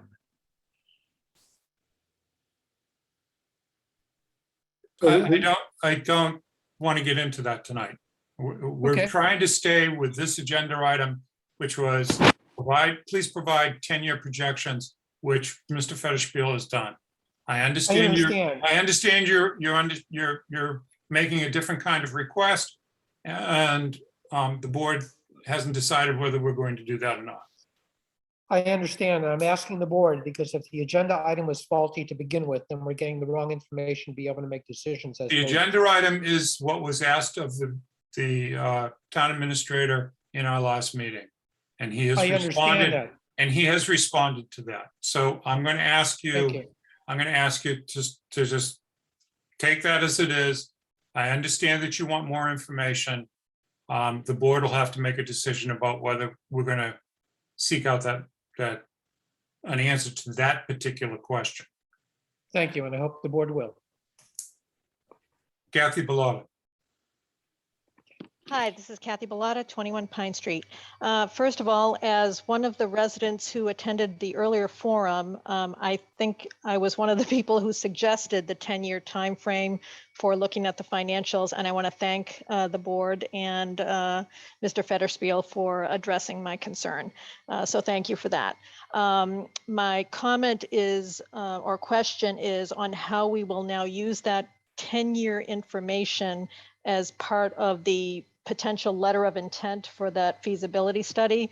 I have a lot of experience with shared services, and the feasibility study can provide a lot of data that many of the town residents seek.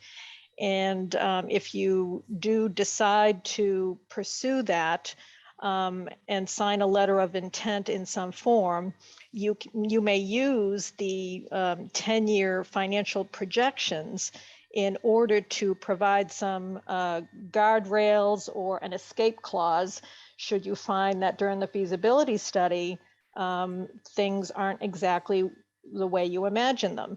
So I thank you for collecting that data and look forward to hearing about how you may use it should you continue to go down that road. Thank you.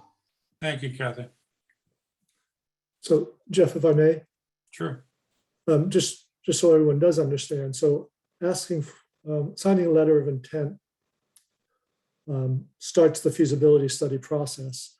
There is no obligation to sign on once that feasibility study is done. So that's another inflection point, if you will, that when that feasibility study is completed, the board will have to make another decision as to whether or not to proceed to a contract or not. So it's analogous to what Ipswich has just done. They went through the feasibility stage, and then after that feasibility study was completed, even though the numbers were quite good from a financial perspective, they declined to pursue the contract. Thank you. Thank you, Greg. Ms. Jakes. Thank you, Jeff. I just wanted to Mr. Russ Marin's point, I just wanted to say that a reminder to people that we can't stray from the agenda, because then we get into trouble. So that's why we can't be discussing other ideas at this point in time beyond what is on the agenda. Thank you.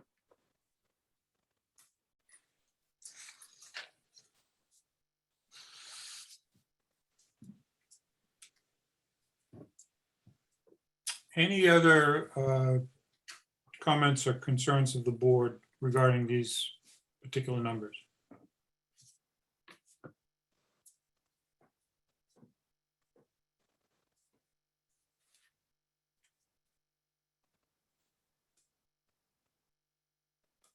I think that the next issue is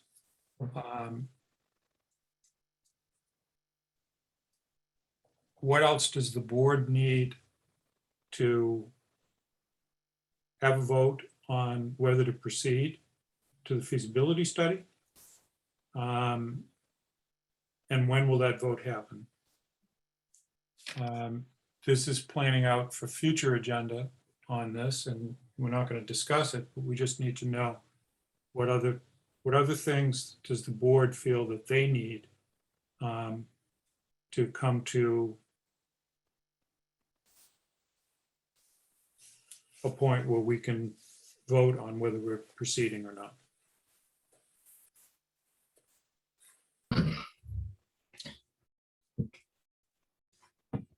Jeff, there are some specific metrics that I'm interested in that our police and fire department may or may not have been tracking. And also some metrics, one or two metrics that I'm interested in from the regional dispatch center. Not sure it's worth going into details on those. Is it appropriate for me to just send a list of metrics that I'm interested in to Greg? Yes. You want me to go over them? And I'd like to see the list. I think other board members might want to see the list. All right. They pertain, they're specifically around response times and a couple of different aspects of response times and turnaround times that I'm curious about. Okay.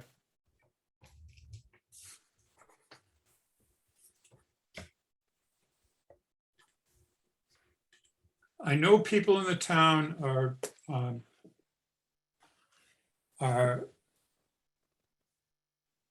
hoping that a final decision of the board will be forthcoming shortly or soon. In addition to the metrics, are there other things that board members feel we need to make a decision about how we're going to proceed?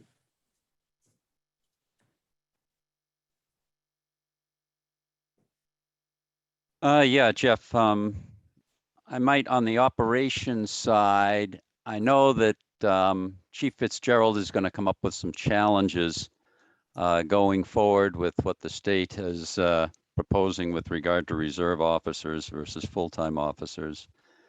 And I'm kind of curious how he sees that playing out vis-a-vis operational staffing for the dispatch, because I know that he does rely on, or has relied on, reserve officers. Well, he does and he has. And how that's going to play out and affect things going forward.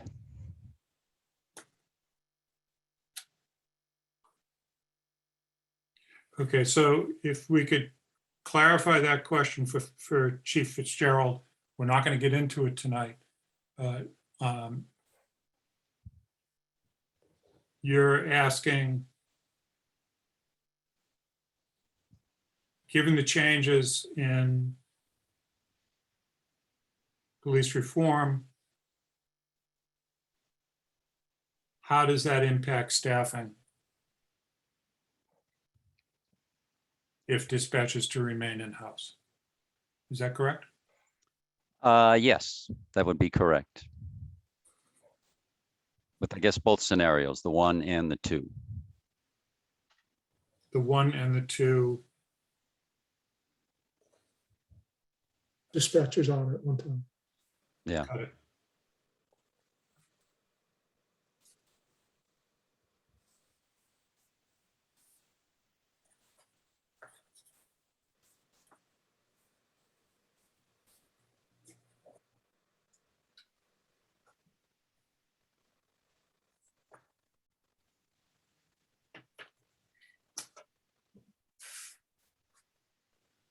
One of the decisions that the board needs to make is whether we, what we consider to be the basis for 1 versus 2. I don't want to get into all the ins and outs of that decision, but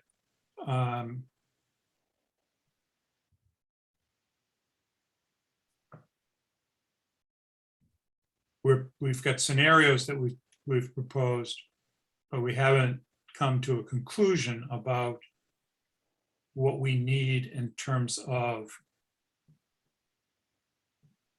2 dispatchers or existing under the current policy. And I'm talking just on the side where dispatch remains in town. Is there any other information that people need to help them with that decision?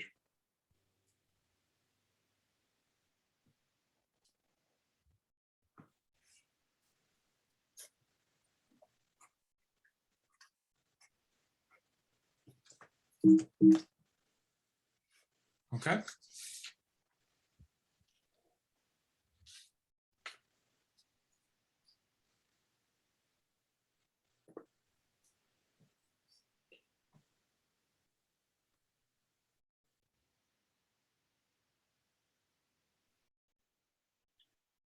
Does the board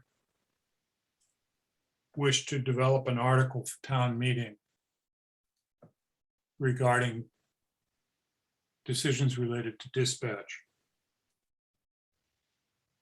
And specifically, whether we want to gather the information that, with questions like the one that Mike Rossmarin just raised,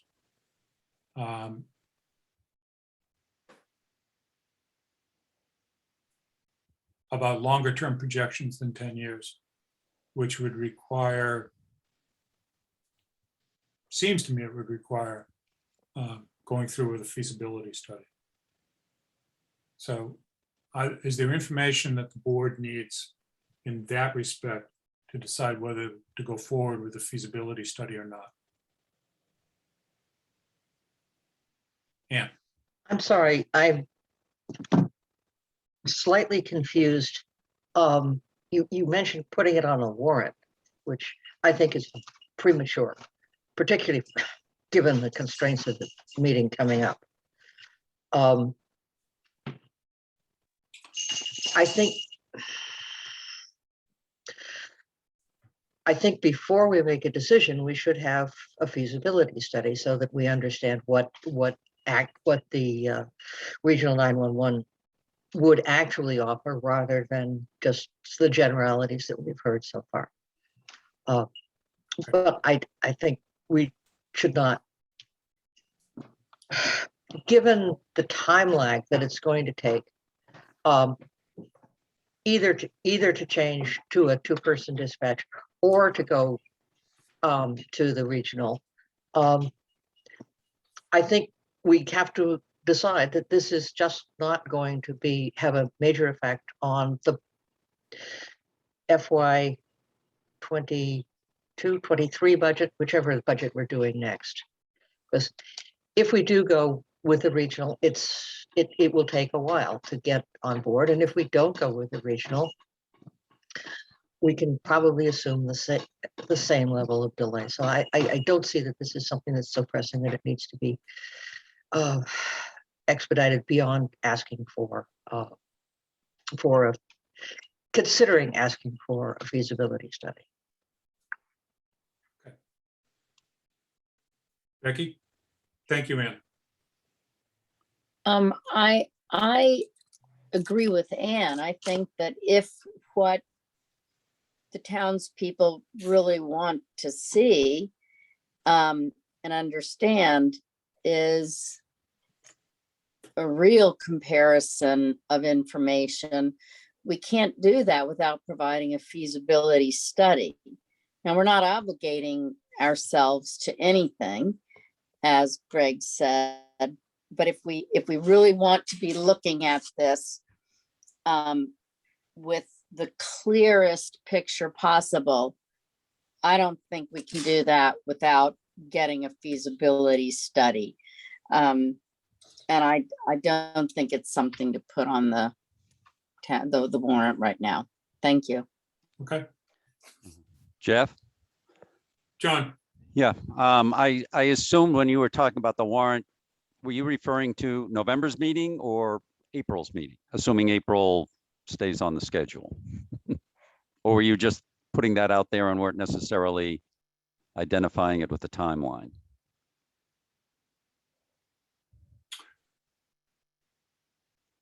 Because I agree that we should have a feasibility study and we can get that. And then that provides additional information that can feed into a warrant that would be in April. But as Ann had mentioned, then the fiscal year 2023 really kind of just stays as is. It's not going to be affected by decisions one way or the other.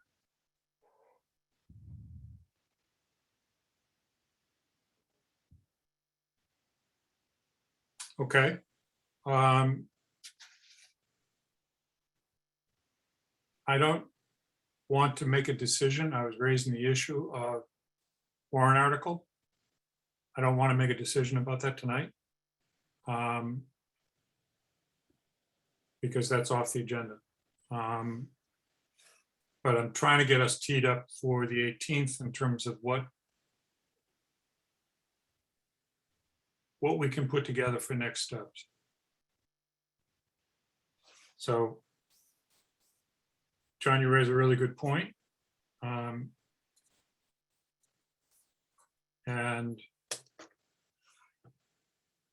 I think the earliest that we could do any warrant article related to dispatch would be in the spring.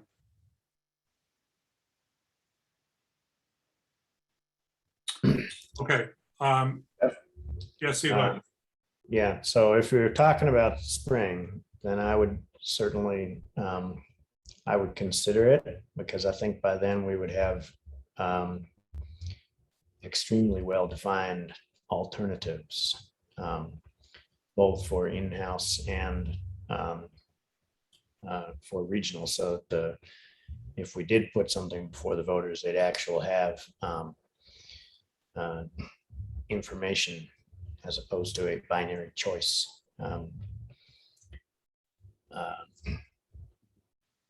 People are going to make, if we're going to ask voters to make some type of decision, they should do it with specifics that they are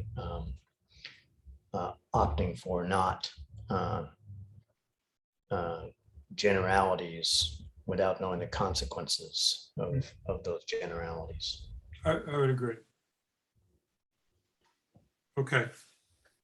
Anne, you want to? Just briefly, if we're considering alternatives, in order to get the broadest participation, should we decide that this is an issue which should be brought before the town,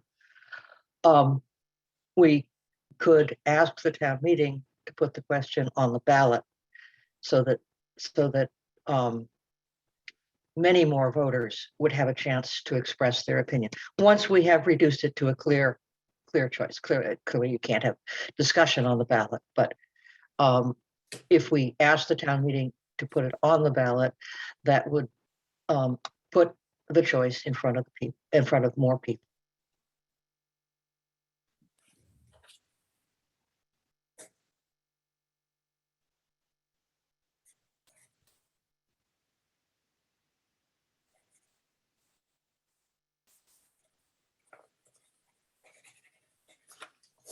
Okay, I want to stop there because I don't want to get too far into any of those issues. Thank you for your comments. They're really helpful. Thank you for the public comments that we received tonight. And thank the public for staying within the fence posts that we're trying to create around this so that we can have productive discussions when we do them. It seems like the next step is several things that need to be put into a plan for how we come to a decision and how the public informs us about the proposals that we're making.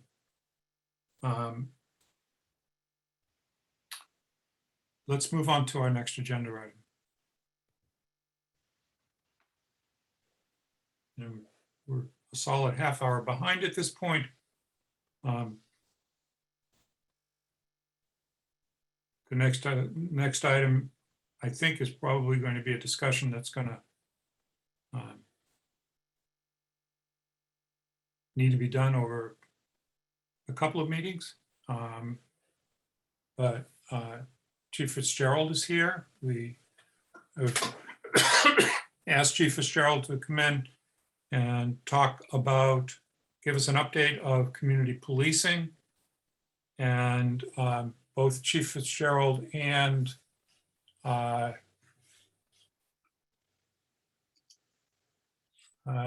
looking to see whether he's still here. Yeah, I'm here. Yeah, sure. There you are, right next to, no, I see you. I see you, Chief. I was looking for Chuck Dam and he's still there. He's still here. Okay, so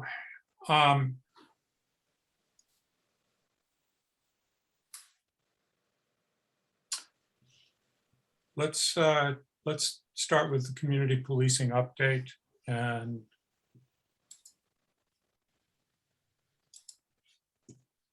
Great. Jeff, can I share my screen with you? do you have it so that it's Yeah, it's ready to go. you can go? Yeah, you can share your screen. It says it's disabled. It does. Let me get rid of that.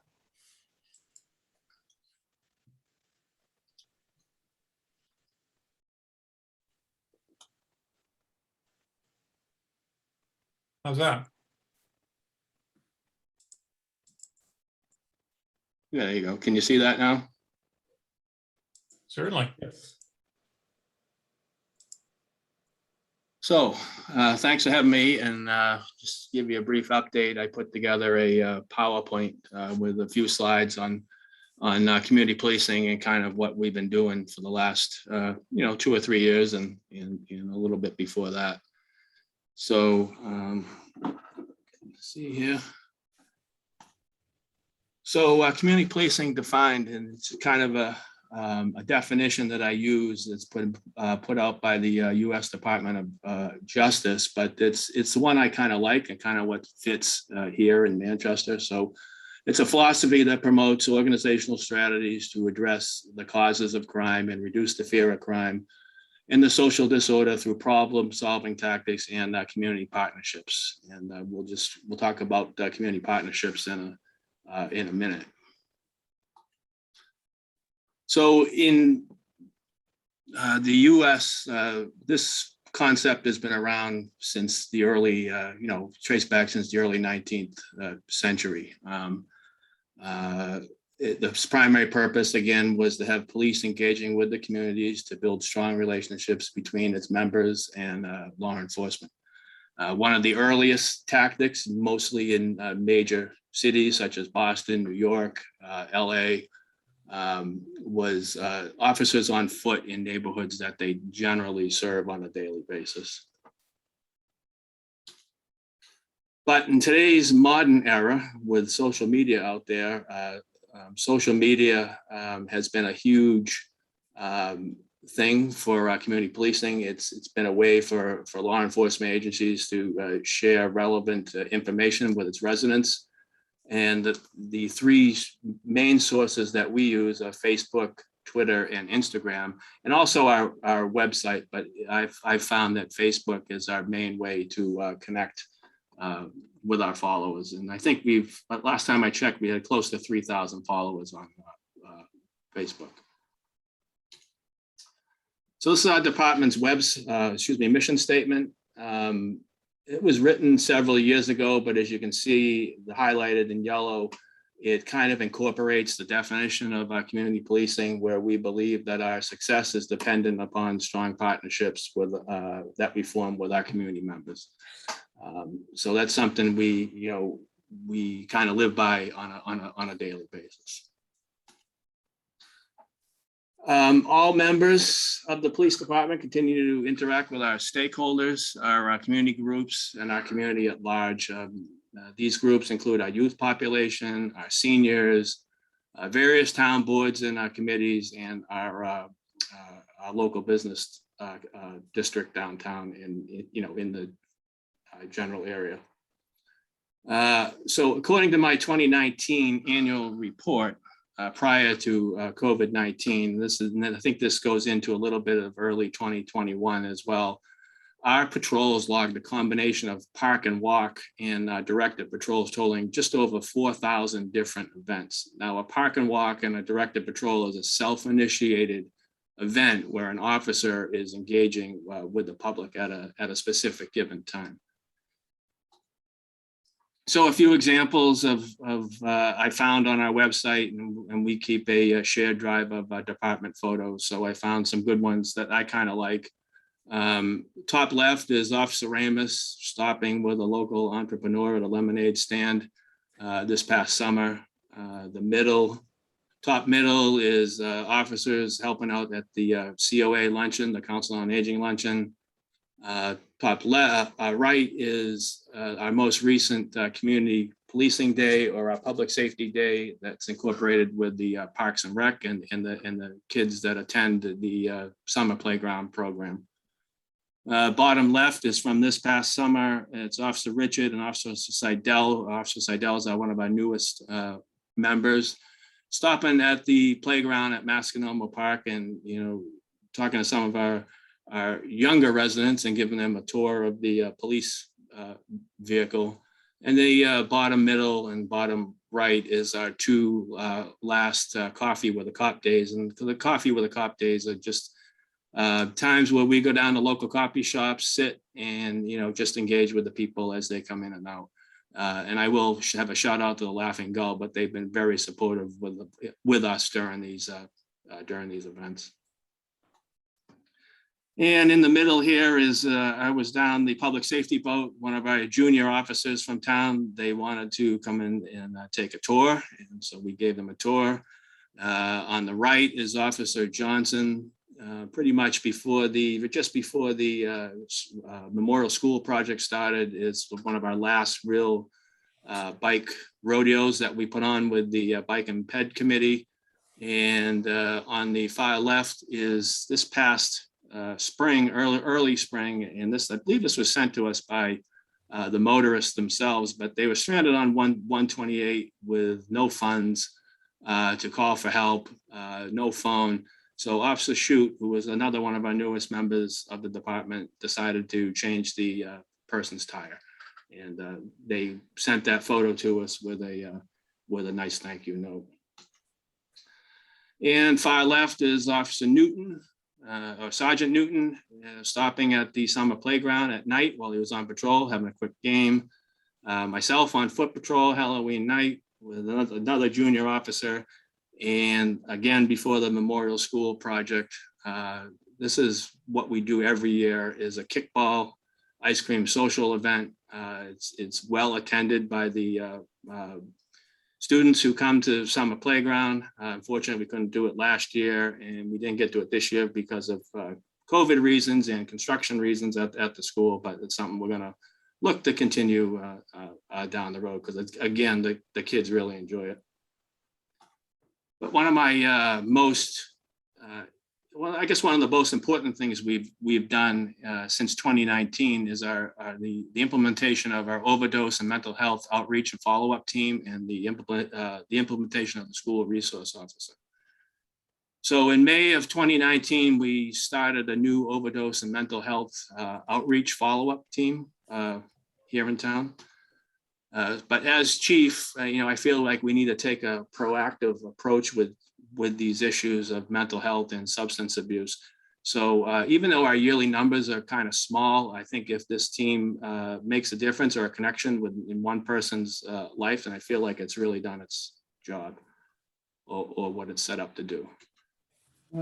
So the team was established with the intention of conducting follow-up interactions with residents from both Manchester and Essex who have experienced a recent overdose or a mental health crisis, to be able to offer a variety of treatment options.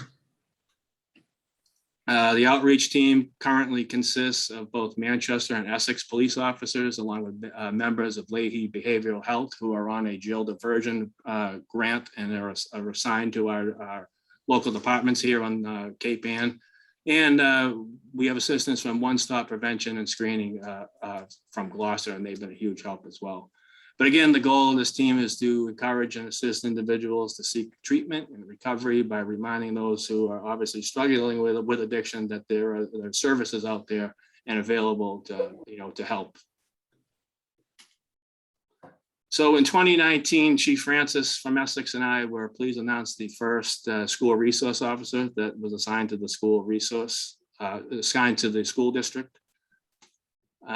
Since becoming the SRO, Officer Locke has made significant impacts in the MRSD school district. Her time in the school is completely funded by the district, and the town is currently reimbursed every June. So it's actually worked out really well with the district, and they've been very supportive of it. So as you can see, community policing is not just a program anymore, but it's become an actual part of our culture here within the department.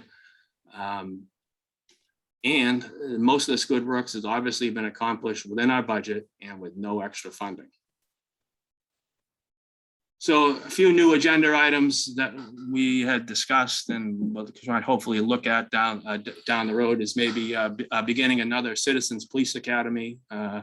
We did that several years ago. It was well attended. We tried it again a few years after that, but had not too much following or interest in it. So that's something with the police reform and things that have been going on. Maybe we'll try and throw it out there and see if we get any interest. Police Explorer program. We used to have the non-paid auxiliary police officers, but with police reform and training issues and liability issues, that was disbanded as of July 1. So a Police Explorer program, and I know Danvers has one, and they've had one for years, gives the young adults here in town or even on Cape Ann a chance to explore a career in law enforcement by being involved with us on a routine basis. So they would have monthly meetings and monthly projects to accomplish. What I'd like to do is have another public safety day open to the entire town, maybe, an open house now that we've had some changes in here, inside the police station with, remodeling in 2016. And then, I'll just continue my monthly office hours, and just to let everyone know, it's the first Thursday of every month from 4 to 6. I try to do it at the Seaside one, but if the weather's good, I'll put it out on social media and on the website to, go to other places here in town. With that said, we have a new officer, Officer Michael Harvey. I believe he's on this meeting tonight. He's a retired lieutenant with the state police, recently retired, 27-year veteran. He's one of his primary functions as a barracks commander. He was hugely involved in public engagement, and especially during the Boston area protests, a while back. So I think he's going to be a great addition for us, and with his experience, he'll take the lead on some of our new things that we're going to try and roll out. And he's going to be a huge mentor for some of the officers and the younger officers, and teach them about community engagement. So I don't know if Mike, if you're on the line, you want to say a couple of comments and introduce yourself. You there? Yeah, can you hear me, Chief? Yes, I can, Mike. Awesome. Yeah, just a couple of things. First of all, to the men and women of the Board of Selectmen. Obviously, I haven't been able to meet any of you yet, but thank you, first of all, for hiring me. And obviously, my sincere,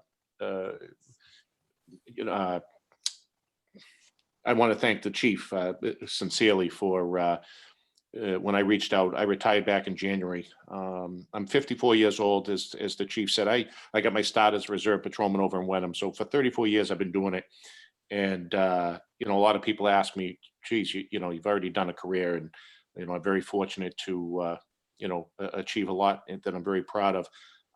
But believe it or not, I'm a very humble person. And I still have a lot to offer. And what I mean by that is, we can all debate what's going on in society right now. Okay. And we all have different beliefs with what we see on TV or what's going on. But my interactions, my final command was running the Revere Barracks down in Revere, Mass. The last year and a half. Revere is obviously a huge melting pot, okay, of everybody that from different cultures and backgrounds and nationalities. And, I told my kids, the men and women that work for me, I like to call them my kids because I'm like their dad. Sometimes you want to guide them and sometimes you have to discipline them. I said, hey, let's get out and walk Revere Beach. And they're like, geez, Lieutenant, you're crazy. Nothing good's going to come out of that. They're going to tell us to go pound sand. I said, you know what? That's their right. If somebody wants to say, hey, I don't like the police, that's their prerogative. And I'm going to continue to, move along and work with somebody else. That being said, furthest from the truth. I mean, furthest from the opposite.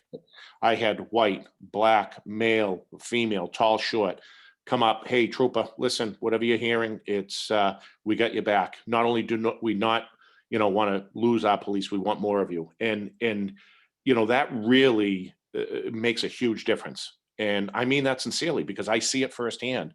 And for us to have the community support, which obviously we need, and I know that this town, we do have great support. We're very fortunate to have that. And, me being the older guy in the department, I'm no longer Lieutenant Mike Harvey. I'm your most junior reserve patrolman, but I'm honored to be that. And, I've been welcome with open arms, and I'm very impressed with this department. The men and women here are wonderful.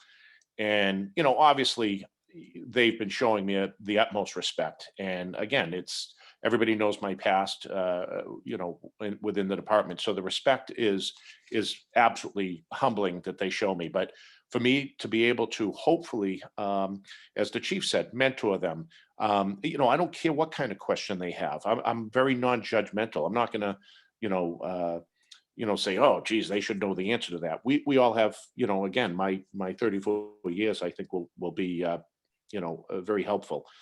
That being said, men and women of the board, I do have a lot of ideas. The picture you're seeing right here is the major. I'm the gentleman in the middle, and that was a young man. He wanted to meet a state trooper from every 50 states. So he stopped into my Revere barracks when I was running the Revere barracks at the time. I'm heavily involved with Special Olympics, and it just, again, the feedback that we get for that is overwhelming. And where the chief said that he has already done a couple of coffee with a cop. That's something that's right up my alley. Obviously, I'm, hopefully going to be able to meet you men and women, face to face. Not that I'm anything special, but it would be great if we did do something like that, and the public came down and just wanted to, shoot the breeze or offer me, their opinion, because again, I truly think that I have a lot to offer, and, what we see on TV may be a little bit different. And once you really get the facts, and you can walk away and go, wow, you know what? Those men and women of Manchester are, we're very fortunate to have them. And, I truly mean that. So, with the chief's blessing, again, obviously I defer to him in everything. But I'm very fortunate to have a wonderful relationship with him. I feel as though he's my yin and yang. As you can tell, I'm very gregarious and outspoken, and the chief is the one that is more soft-spoken and keeps me in line, for lack of better words. But as he said, he's going to have me do some things which, I'm flattered and honored to do. And obviously, to the men and women of the board,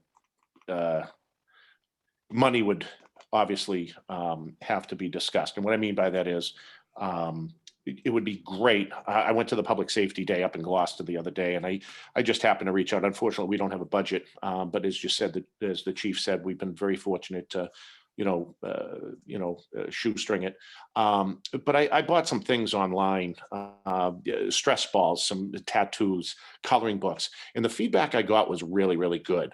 So, again, I'm certainly not the money man on this, but if there is some way, to be able to get a small budget, to be able to do that, obviously that's something that, hopefully you and the chief can discuss. But again, I would never, want to step on toes.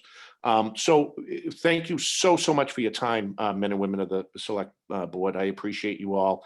And please, as I said, I'm going to make an effort to pop in and hopefully see you guys and girls. But if there's anything I can, offer or meet up with the public, I would love to do that. And you can tell I'm a very genuine person, so I would be flattered to do that. And thank you very much for all your time. Excellent, Mike. Thanks. Appreciate it.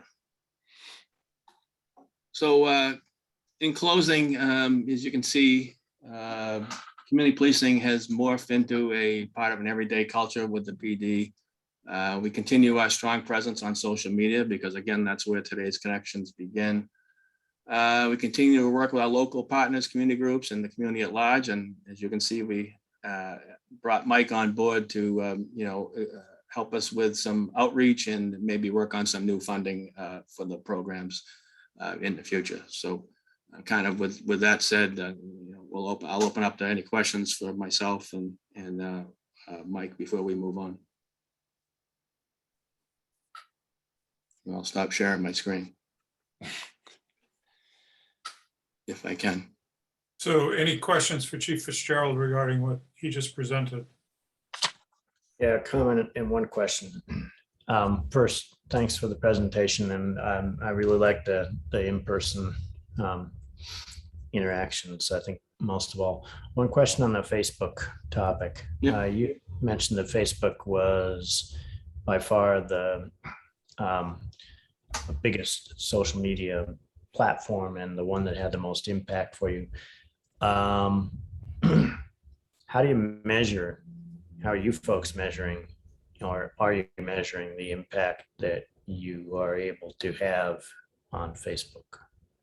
Well, I think a lot of things that we put out, are you can see how they are followed and liked and shared through Facebook, and the hits on the website are lower and don't compare to the the shares and the likes and the I can't think of the exact word of it for Facebook, but we can see who engages with each post, and it's more than our actual website.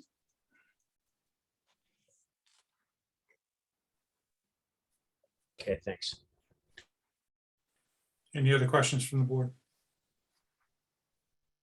I do. Oh, I'm sorry. Go ahead. I Vic. have some. Go ahead. First of all, yes, thank you, Todd, for the presentation. It's nice to actually see in a format like that all the different ways that the police is trying to engage with the community. I wanted to ask with you brought up new agendas such as Citizen Police Academy, Police Explorer Program, and Public Safety Days. Do you have, I guess what I personally would really like to see is, and you all might be doing this, but more of the face-to-face. And I don't know how that could, if you all can park in front of Cala's and go for a walk around there, something like that. But I just think that in terms of the department working for the community, it would be really nice to see more faces out in public and get to know who the officers are. I understand for different reasons, you all don't have pictures on your website at this point in time. Pictures or names. But it would not be nice to be able to recognize who the various officers are. And I was just wondering how you measure the success of your various programs, not just the Facebook impact, but how they are measured for success.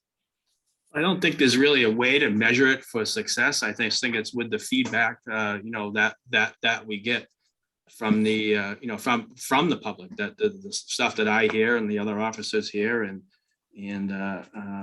it's just, I don't think there's an actual way to measure it. But, as I said, back in 2019 through 2020, obviously before the COVID pandemic hit, our people logged over 2,000 community interactions. And that's a lot, considering we have, again, I don't want to go down the staffing road, but we have 2 officers on the street, and we're going to talk about, at one given time, we're going to talk about, the traffic enforcement and traffic impacts. But, in an 8-hour shift, these full-time officers don't just have a job to drive around on patrol. They have other duties as well. Obviously, the community policing is a big part of it.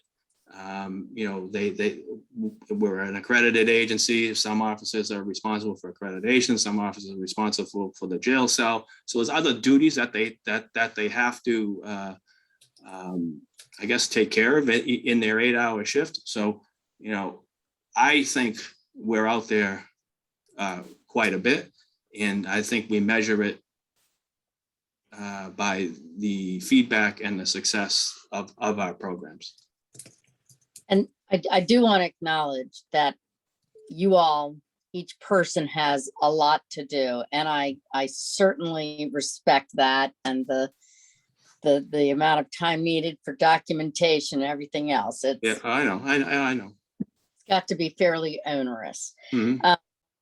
I just, I guess for myself, even when I see a police officer driving around, and I know your job is very serious, so please don't, this is not a criticism, but a little smile goes a long way when, somebody engages, makes eye contact with someone, whether they're in our community or not. Yeah.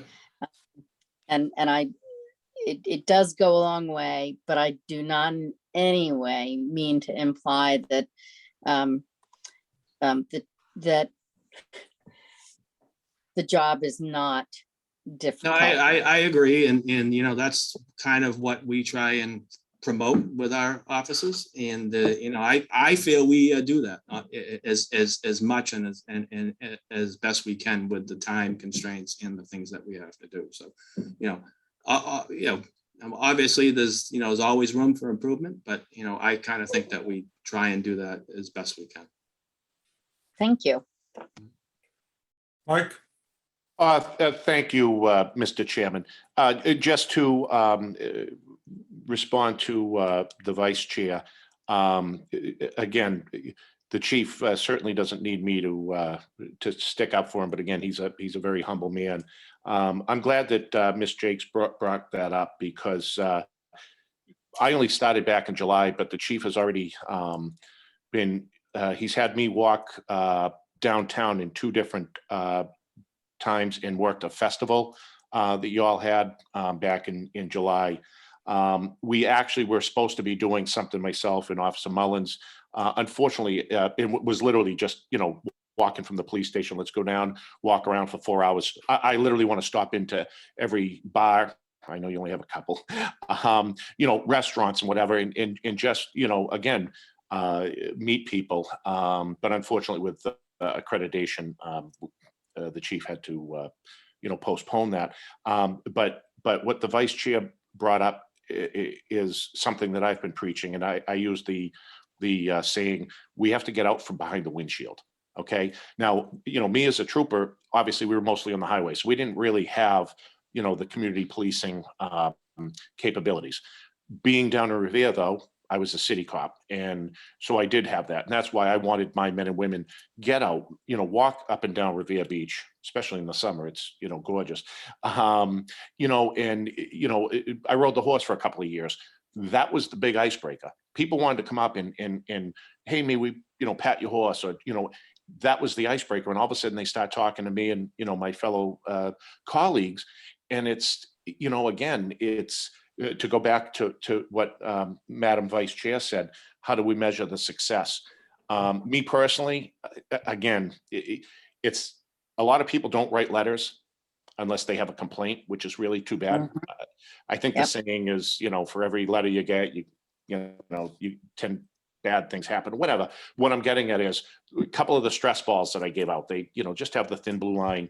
And again, I put too much thought into this. I know that could be a hot button issue, believe it or not, thin blue line in today's environment. Listen, I'm not pushing an agenda that you have to like the police or whatever. It would be great if you did. But what I'm saying is, I got great feedback from that. And, again, it's just word of mouth. It's a thank you. And sometimes that is better than a pay raise or a promotion.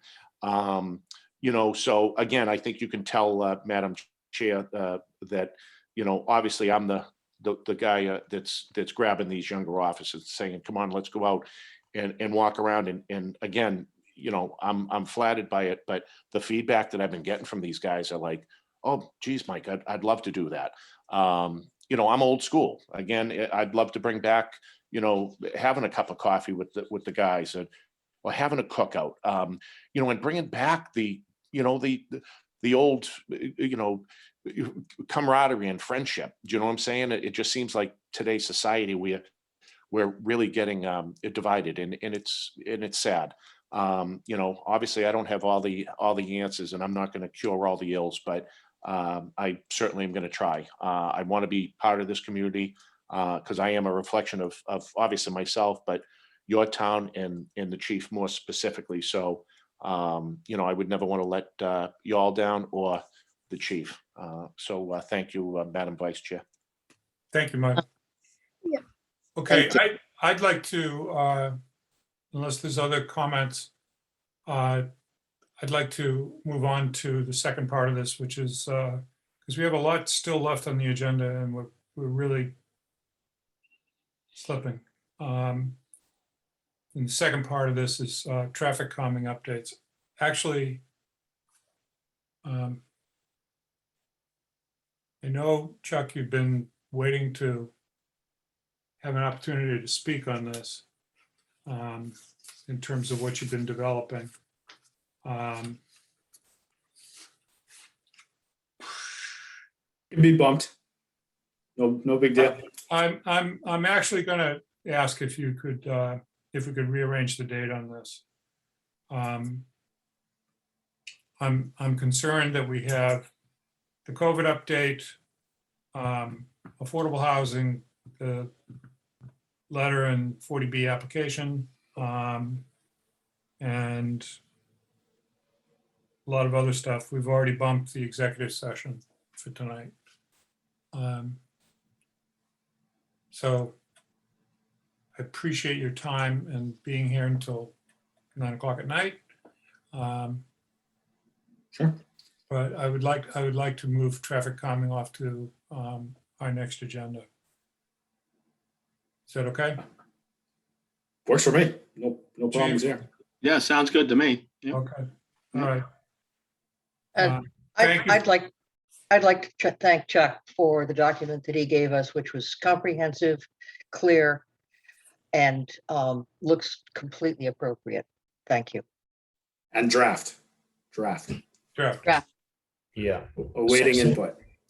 Okay. Same here, and I did have one piece of input, or question, which I'll send an email in advance of the next meeting. Okay.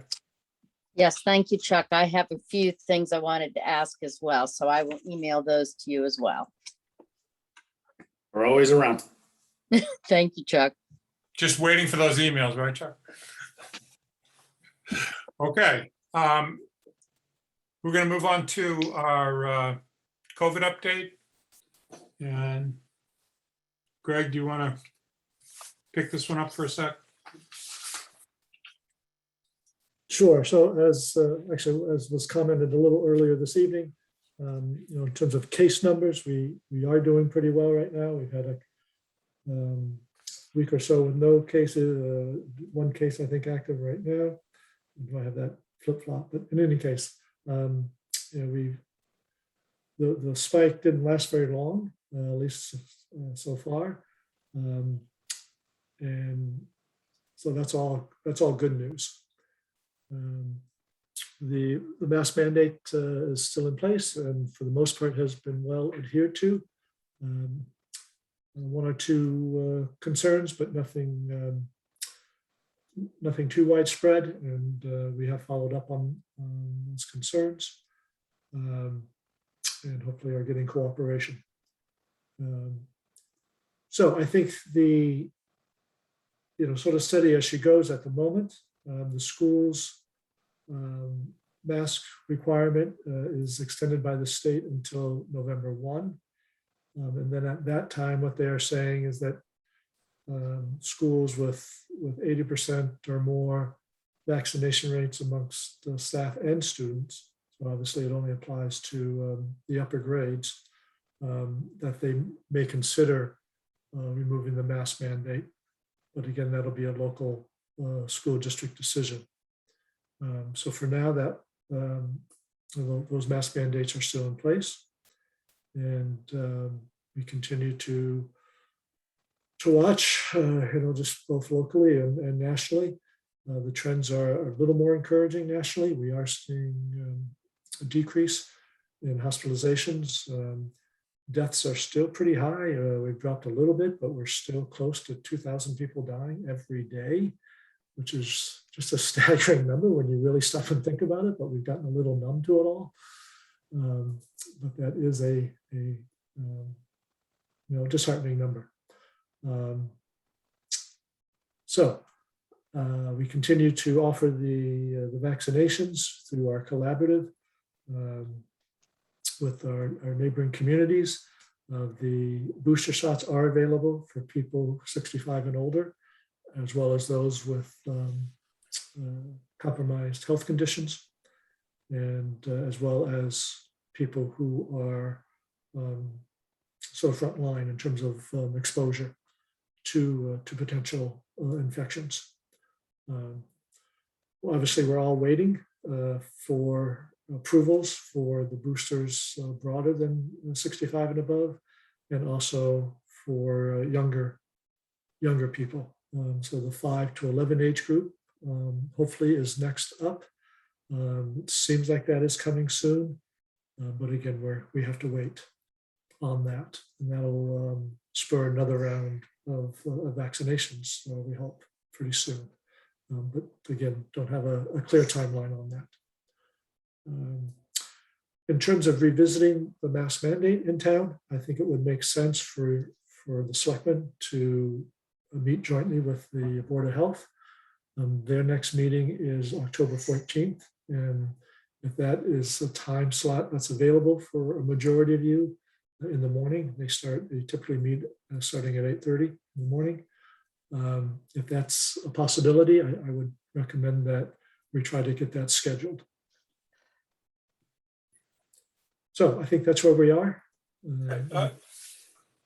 I'd like to clarify one thing about what you were just saying about the vaccination clinics and booster shots.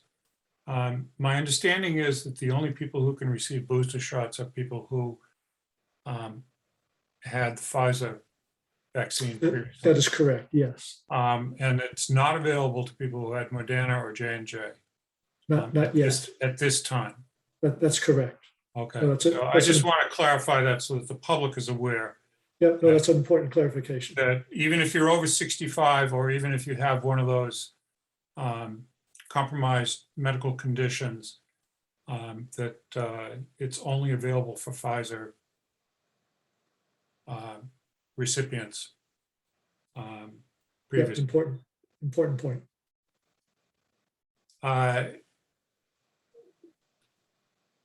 I've been in touch with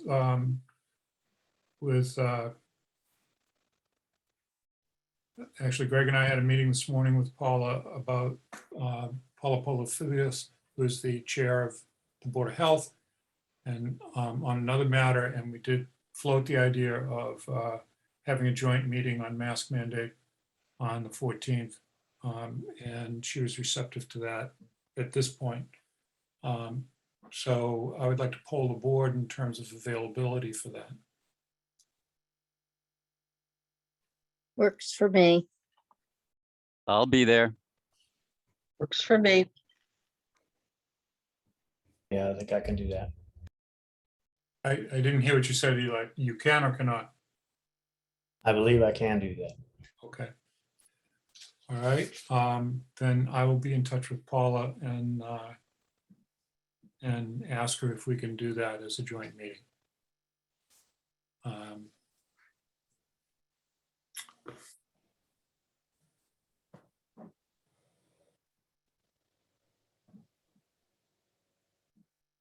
We do have one formal complaint that has been lodged. It was sent to the Board of Health, and the Board of Health has informed us of the complaint regarding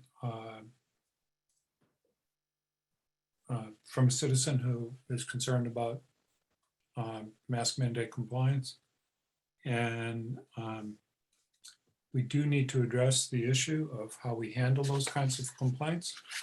But I think that that's something we should do in consultation with the Board of Health. Any other comments or questions regarding COVID?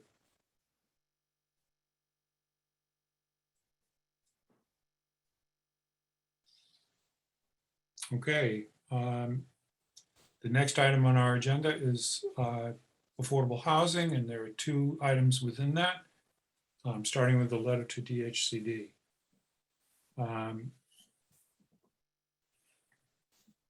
We've all seen the revised draft of this letter that has been much improved,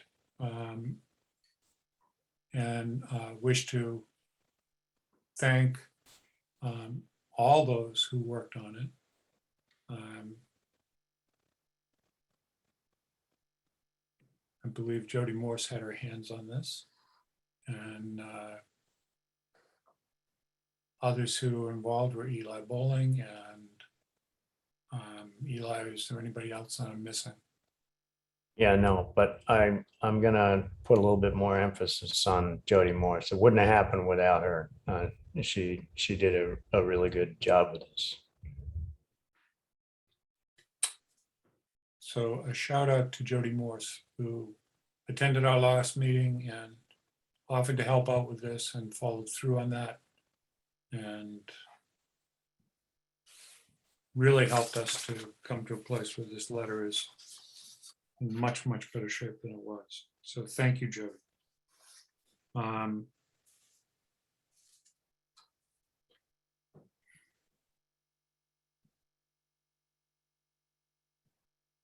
There any other comments about the letter, or do you feel like we can move towards a vote to send the letter in? Yeah, I'll make a couple of comments. So when we started out, we were, the group that was working on this pretty rapidly came to consensus on it. It was, in the end, everybody was strongly supportive of the letter, and because we had somebody from the Affordable Housing Trust, it was a letter that we thought would be received well by the Affordable Housing Trust, and indeed it was. They approved it with a few very minor modifications, which were also accepted by the working group. And I think this is at this point a pretty good product that actually is a constructive proposal that hopefully would be supported or well received by DHCD. For the people who are attending this meeting in the public, the letter that we're referring to is a letter to the Department of Housing and Community Development, to Undersecretary Maddox, trying to address the issue of how units in what's referred to as naturally existing affordable housing are secured for the future and credited on as part of the town's efforts on the affordable housing inventory, which is referred to as the subsidized housing inventory, SHI. And this arises from the fact that the Powderhouse Hill development that was much discussed during the 40B discussions, and a great effort was made by people within the town to secure that piece of property, falls smack into the middle of that category. And under current DHCD policy, the tenants would have to give up their lease and apply through a lottery to be reinstated in their apartments, which doesn't make a lot of sense to people who are trying to preserve community housing that's affordable in certainly Manchester by the Sea, but I think also in other communities. So that's just a little background on what this letter is that we're referring to. Anne, you had a comment. You will need to unmute it. Yeah, it works better that way. In the draft that's in front of me on the second page, just above the graph of the Powderhouse Lane tenant mix, we still have a question mark after racially diverse, and I don't want to send out the letter with that in it. Obviously not. Well, I understand. Eli, can you comment on that question mark? Yeah, there were some email exchanges on that, and I had thought that it had been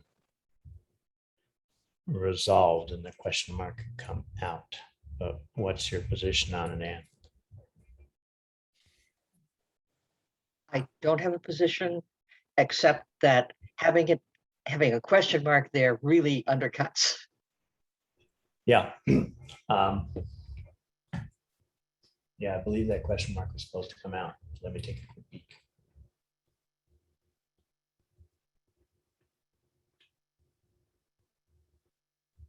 Okay, any other comments from the board on the letter? I have a comment. Yeah, okay. Oh, sorry, John. No, go ahead. I just wanted to say just a huge thanks to the people who worked on this. This is a really outstanding document, and I very comfortably and enthusiastically would sign it. So thank you, Eli, and everybody else who worked on it. Okay, Chris, I see your hand, but I'm going to do board first. Okay. Mr. Round. Me, Jeff. Yes, Jeff. Just, yes, and I think it's a great document, very, very cogent and well organized. Just a couple of observations. I did not know, acronyms are not defined here everywhere. And in the second page, halfway down, it says TSP. I'm not sure what that was. I was kind of looking back to see if that was defined someplace else, or whether those TSP was a set of words that I could find, and I don't know what that is. Eli, you were involved with this. Do you know? Yeah, that's, do I have the acronym handy? I don't. It's something that's well known to the. It's a tenant selection plan. Thank you. Okay, okay, It's so well known it's, to DHCD. all right. Okay, it was not known to me. So I don't know, maybe it should be defined there. Sure. And then, okay, I think the other ones all had, at some point in time, usually it's supposed to be the first time a term appears, but I think it's everything else is there at one point or another. And the other comment I had was the paragraph that's under the graphic with the tenant income mix. And I'm not sure that it's clear that the paragraph reads, while we understand and support compliance with affirmative fair housing marketing, we believe that units with income qualified residents should also be considered as part of our state SHI count. Are these, is the understanding that these would be deed restricted units? Yes. Okay, and because the way it reads, it just says, hey, if we've got people that meet the income qualified requirement, that they should be automatically part of it. No, but I think that that particular unit has to be going through the process and be deed restricted or be getting deed restricted. And I don't know when deed restriction kicks in. Yeah, it actually says the purchase of PHL as a deed restricted property is insured. Right. Yeah. Well, I just thought that in front of units, it should say that so that they understand it's not just any unit in town that happens to have income qualified residents, but not necessarily be going through that process or be deed restricted. So I thought that adjective should go in front of units. Other than that, I thought it was clear.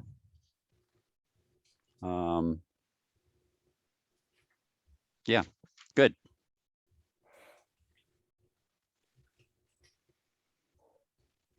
And you think there's any problems with adding deed restricted in front of the units there in that sentence? No. I had a question, which is in that same area on paragraph 1. There's a series of things that are included in the comprehensive approach to creating affordable housing, which ends with, and last but not least. Was there a reason for putting that emphasis in there? As opposed to just saying, and the preservation of naturally occurring affordable properties? I don't think Point. anybody would parse that. The point of the letter is to try and include naturally occurring affordable properties. Absolutely. That's the whole point of this, and the emphasis there is intentional. So last but not least, It may Certainly. not be, it may be not the most elegant phrasing, but the emphasis of this is we want to see naturally occurring units be able to put on the SHI without having to evict tenants who would otherwise qualify. That's the, okay, it just seemed out of character with the tone of the rest of the letter. I understand that that's a very important aspect, in fact, the central aspect of this letter. And I have no other comment on that. Chris Only. Yeah, thank you. Well, I was the one who put the question marks after the racially diverse. And I just wondered how racially diverse something in downtown Manchester could be.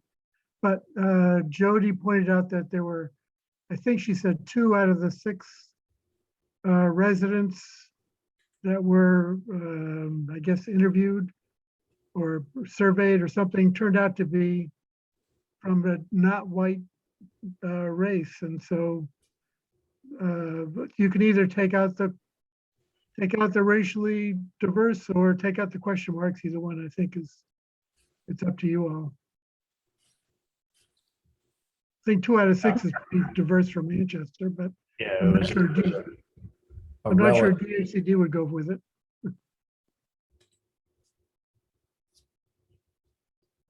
Well, Chris, yeah, it was definitely, obviously, a relative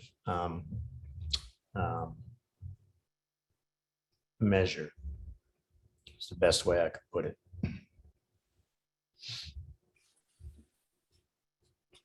Okay, I think we need to get this to, So I have 3 edits. One is the expansion of TSP, one is removing the question mark around racially diverse, and one is adding the deed restricted in front of units. We believe that deed restricted units, and I will just put those in there and forward that on to, well, we can decide on it. Those are the only 3 edits that I have. okay. Thank you. And again, the thanks of the board for all the work that went into this. So we It's voting transformed. Yeah. It's so- taken away my objections to even sending the letter. So are we voting to approve the letter with these edits tonight, or what are we doing? Yes. Can I get a motion? move to approve the letters with the edits that Eli just listed. Second, Roll call vote. Mr. Bowling, Yes. Mr. Round, Yes. Ms. Jakes, yes. Ms. Harrison, Yes. chair votes yes.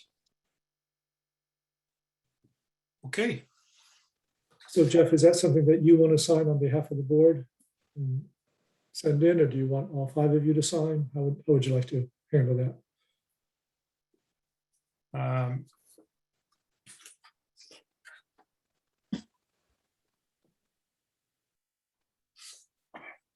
if it gets it out faster, do you want me to just sign it on behalf of the board? Or do you want to do, have everybody sign it? I'm happy with either way. I know that I did 0 work on this, other than reading all the edits and reading all the previous iterations. I actually would like to have everybody who, because 2 of the people who are here on the board worked hard on it. It'd be nice if we could give a byline to Jody Morse, but we can't go that way.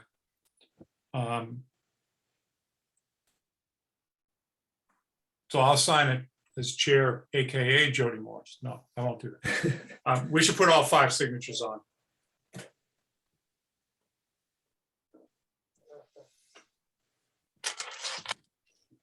Greg, are you going to make the edits or am I going to make the edits? Oh, I can do that, Eli. That's fine. Okay. We'll put it on letterhead and get the signature lines and have that ready by tomorrow afternoon. Tomorrow afternoon. Okay, so everybody prepared to get down there for that.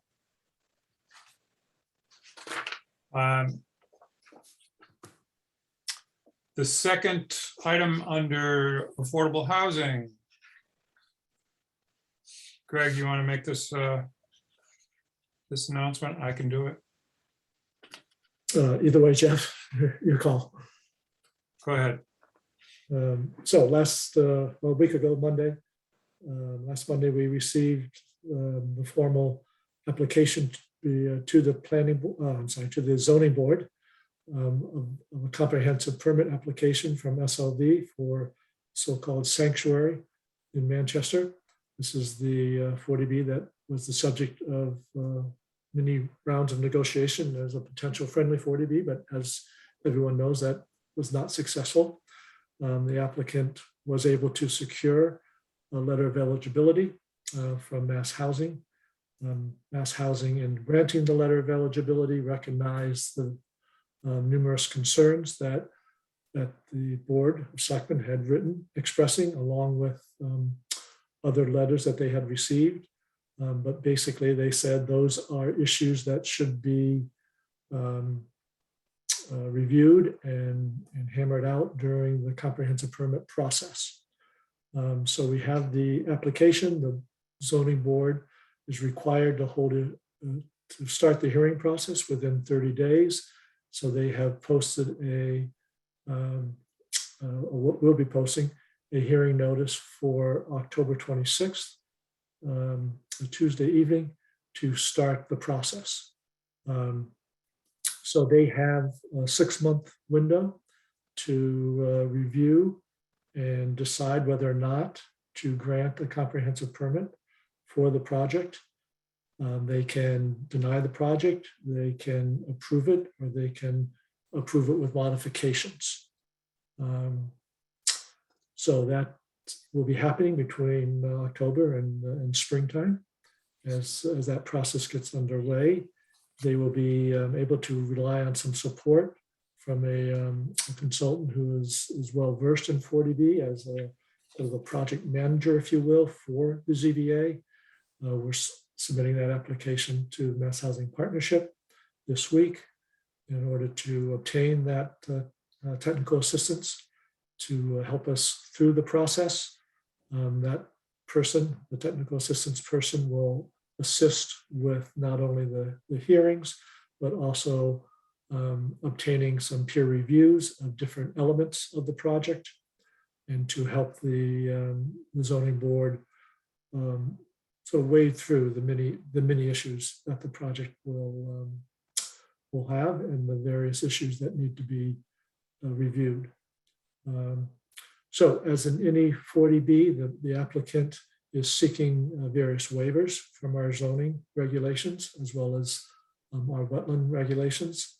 And part of the comprehensive permit process is to decide whether or not to grant those waivers. And if so, why? And if not, why?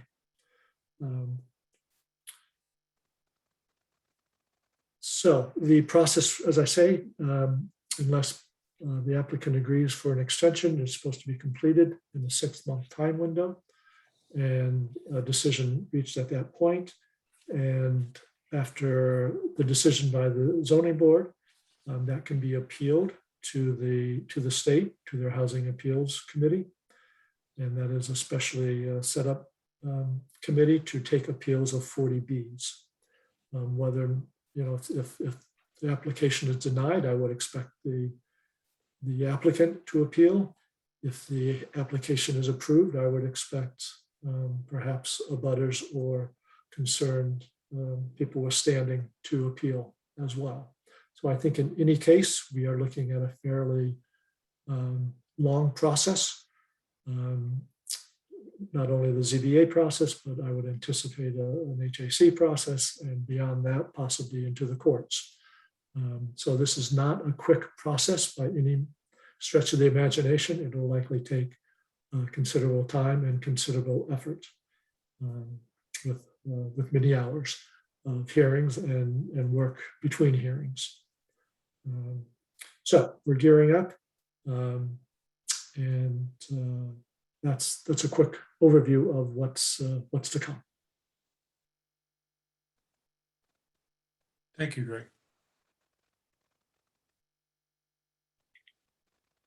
And we all send our blessings to Sarah Mellish and the Zoning Board of Appeals.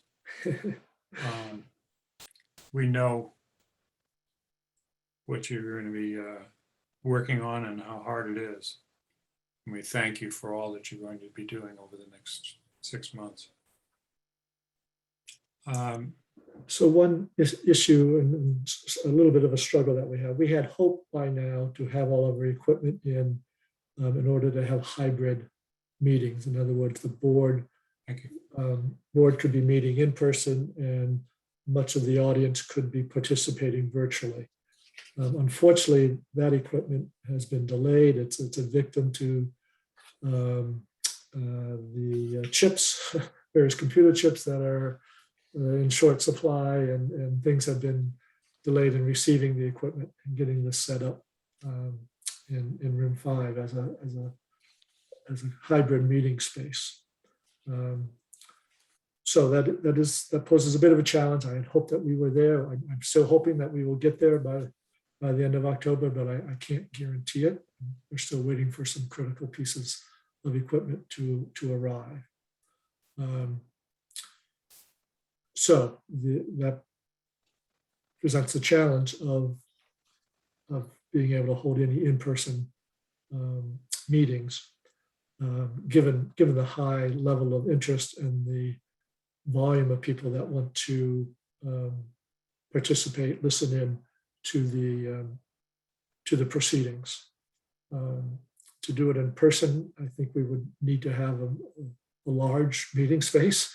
The auditorium at the high school comes to mind. That's a difficult arena to schedule on a regular basis just because it's in high demand at the school.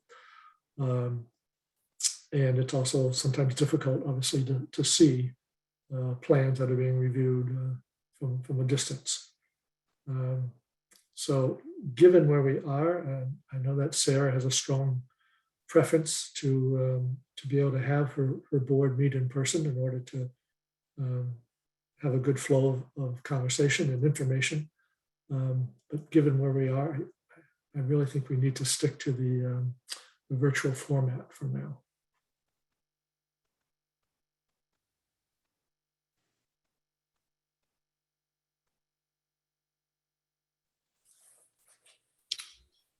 So is that something, Greg, that we need to formally weigh in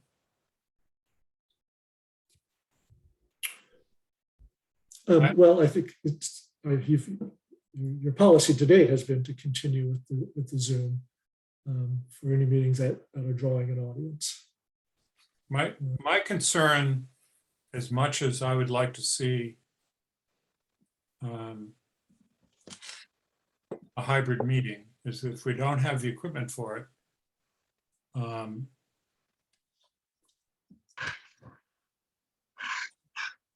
Train wreck is the word you're looking for. I beg your pardon? Train wreck is the word you're looking for. Well, I'm thinking about all the time that we've been spending trying to organize the best and safest possible town meeting for the special town meeting. And that would have to be organized every single week for the duration of the ZBA hearings on this particular item, this particular agenda item. So, and I was expecting that hand would go up when I started to talk. So there we are. Sarah Mellish. Yeah, my board is insistent on meeting in person and having the presenter there. We acknowledge the fact that we need Zoom available to the townspeople. But this first meeting we're going to have to do via Zoom, but we're going to need somebody there to help manage the meeting. There's absolutely no way I can have stuff on my computer and also monitor the public hearing, the people at the public hearing, because we have no choice, but we have to give the public their right to speak. And it's going to be a challenge. So I'm looking for the hybrid solution sooner rather than later, but I acknowledge it's not going to be there in October. And yes, Sarah, yeah, we'll make sure you have a Zoom technician that can can do the logistics of the Zoom, so you don't have to be burdened with that as you try to monitor the meeting and run the meeting. Exactly, because I figure there's going to be a few people who might want to be heard. That's true, but Sarah, you're still going to need to be, as chair, calling on people. Right, and I can limit the time they speak and I can limit them to one time. But if there's pictures of the development up on the screen, it's just very difficult to also monitor the people who wish to be recognized. Yes. And that's what I'm trying to work through. And we may have another member of the ZBA who will open up their screen for the pictures. So I'm sorry, I'm a little confused on what the request is right now. Is the request that you go ahead and have the in-person board plus Zoom? The request, even under the circumstance where we don't have what is supposed to be the dedicated technology support for this in place? The request is to have the technology and to have the hybrid solution. We are posting the October meeting strictly as a Zoom meeting because we had no other choice. And I only returned to the States last night, so we had to get it to the cricket today. Okay, so that was my real question. So if the technology is not available, you're going to be just doing Zoom. Right, and I expect that probably our next meeting, the next public hearing will probably be at the beginning of December. That's what I'm guessing.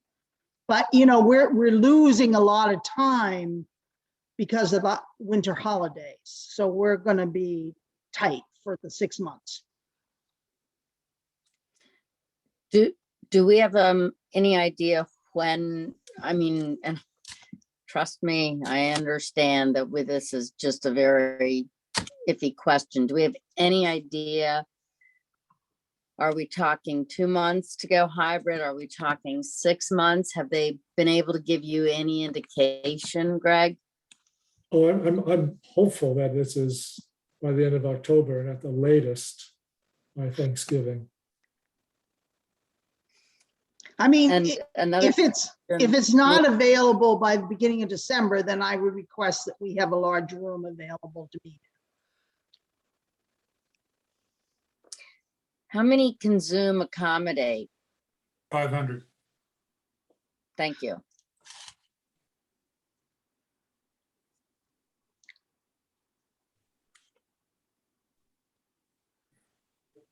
What happens if you get more than 500? Does it crash or just not let people in? Won't let people in. Won't let them in, yeah. That is bad. Which means I'd have to continue the public hearing. Correct. Right. Throughout the whole time that we did the 40B negotiations and hearings, I think our maximum was about 168, 170. Yes, right. something like that, yes. Yeah.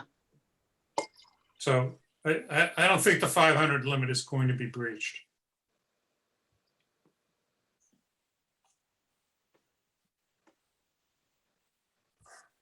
Okay. Okay, so the issue is that if it's going to go, if the technology support for hybrid is not available by the beginning of December,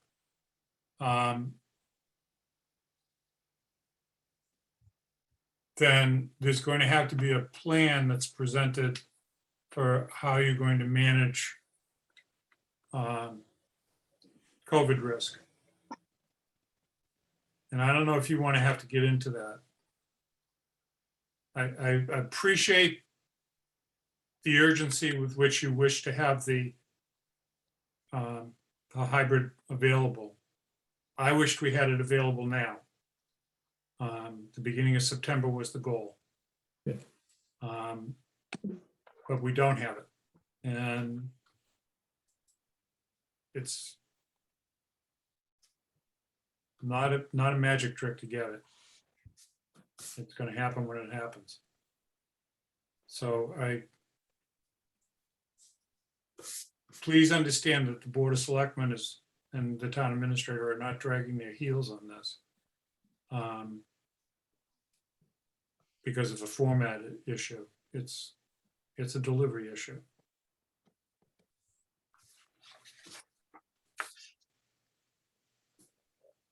Okay.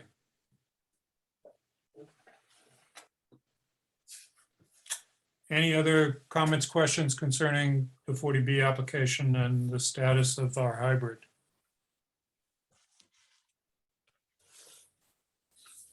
Okay, we have the consent agenda, 2 items. The minutes from September 20th. I assume that everybody's gotten their comments into Gail. Actually, I never got them. yeah, you don't have those. The December 20th, excuse me, September 20th minutes that are going to be appearing on our agenda in October 18th. Yes. And you will have your comments into Gail before that meeting. And the resignation of Adele Ardolino as the Historic District Commission Clerk.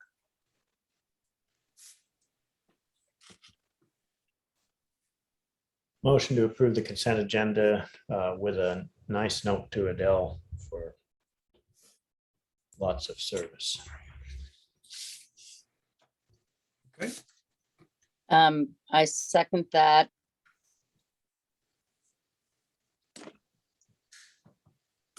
All right. Roll call vote, Mr. Round, Yes. Ms. Harrison, Yes. Ms. Jakes, Yes. Mr. Bowling, Yeah. chair votes yes. Public notifications, there's a bench-to-bench walk for longevity event flyer that was in the packet. And Jeff, that's actually changing. They are rescheduling that for the springtime. Lisa Bonneville is on the Zoom right now. I don't know if she wants. Lisa, do you want to comment about that or?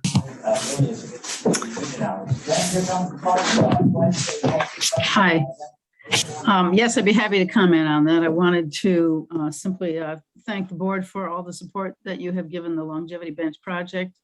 Up to date, we have placed 20 benches currently, and we had planned to have the bench-to-bench walk for longevity this October.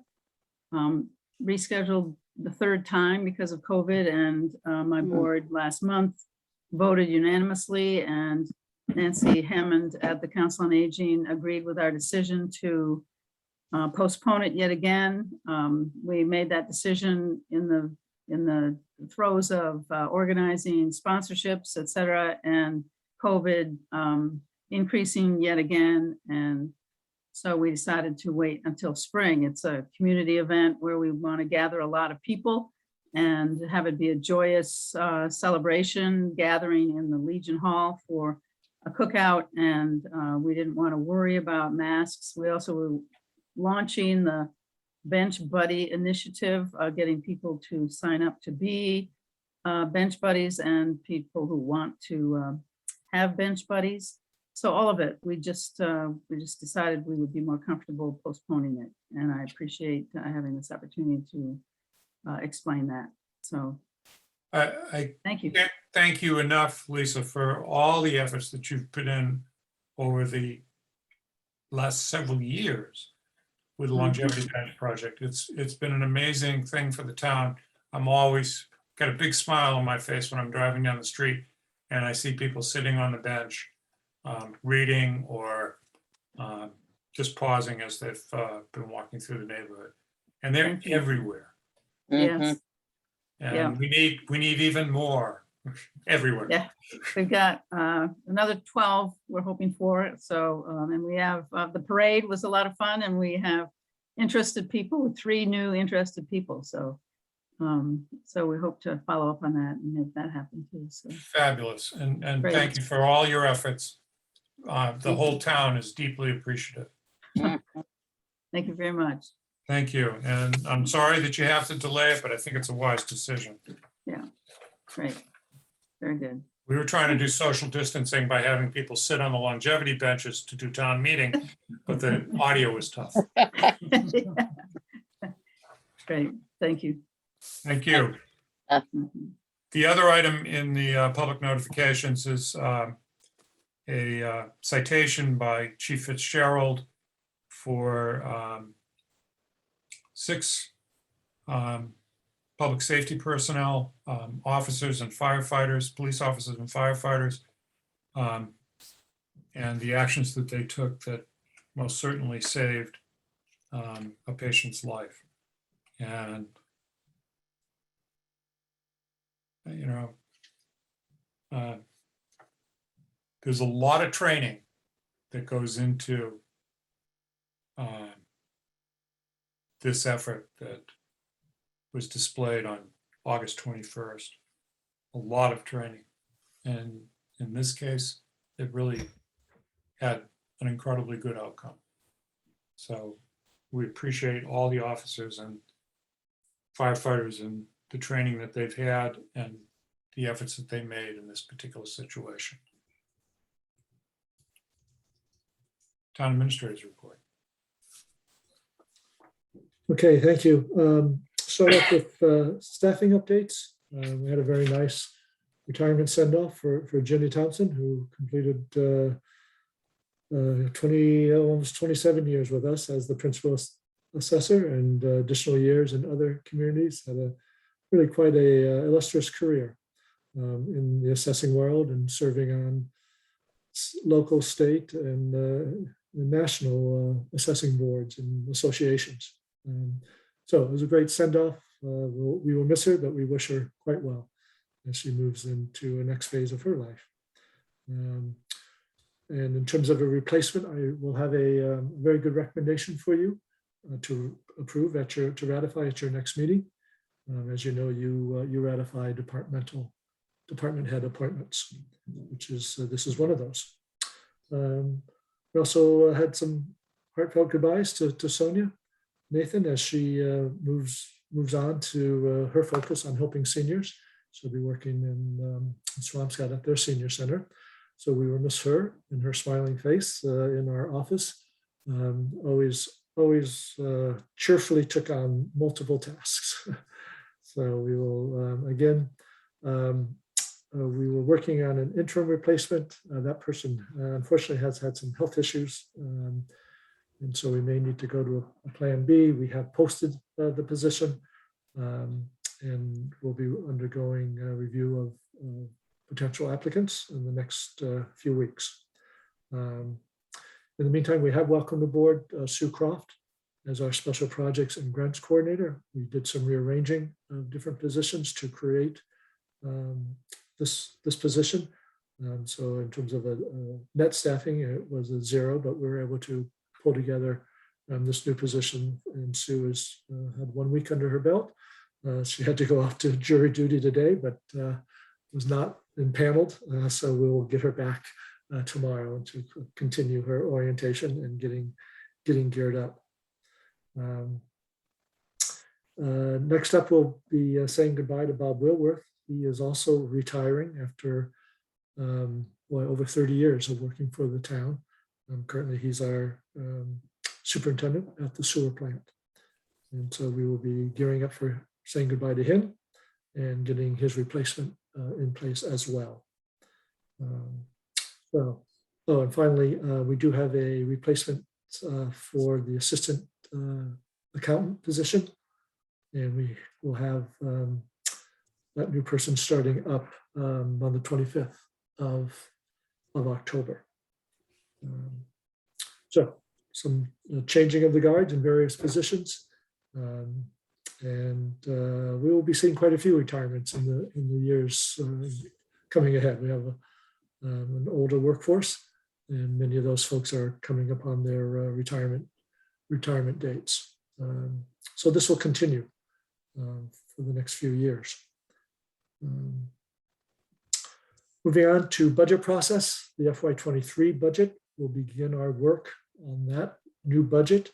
Department heads will be getting their instructions in the next couple of weeks. So the typical timeline that we follow is for the department heads to propose their initial round of requests. I sit down with them in November and try to finalize a preliminary budget by the 1st of December, present that to you and the Finance Committee.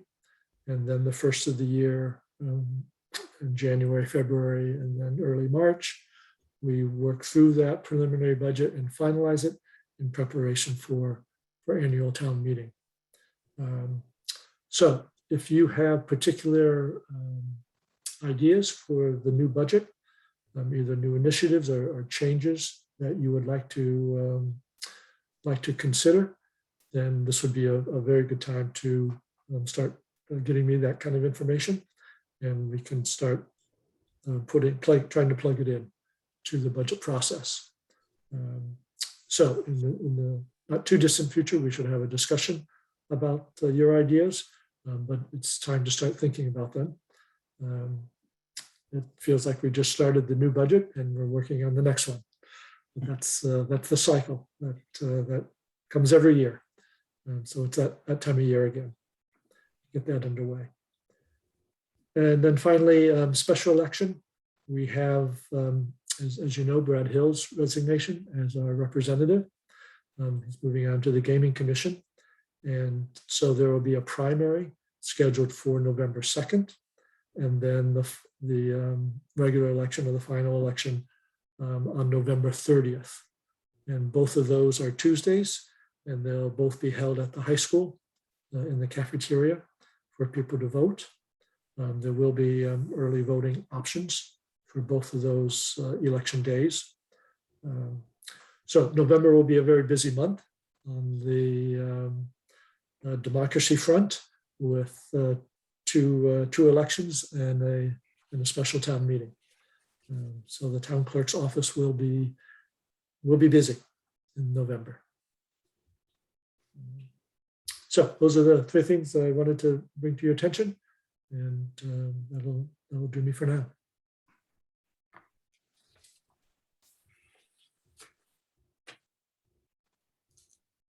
Any other matters is not reasonably anticipated by the chair?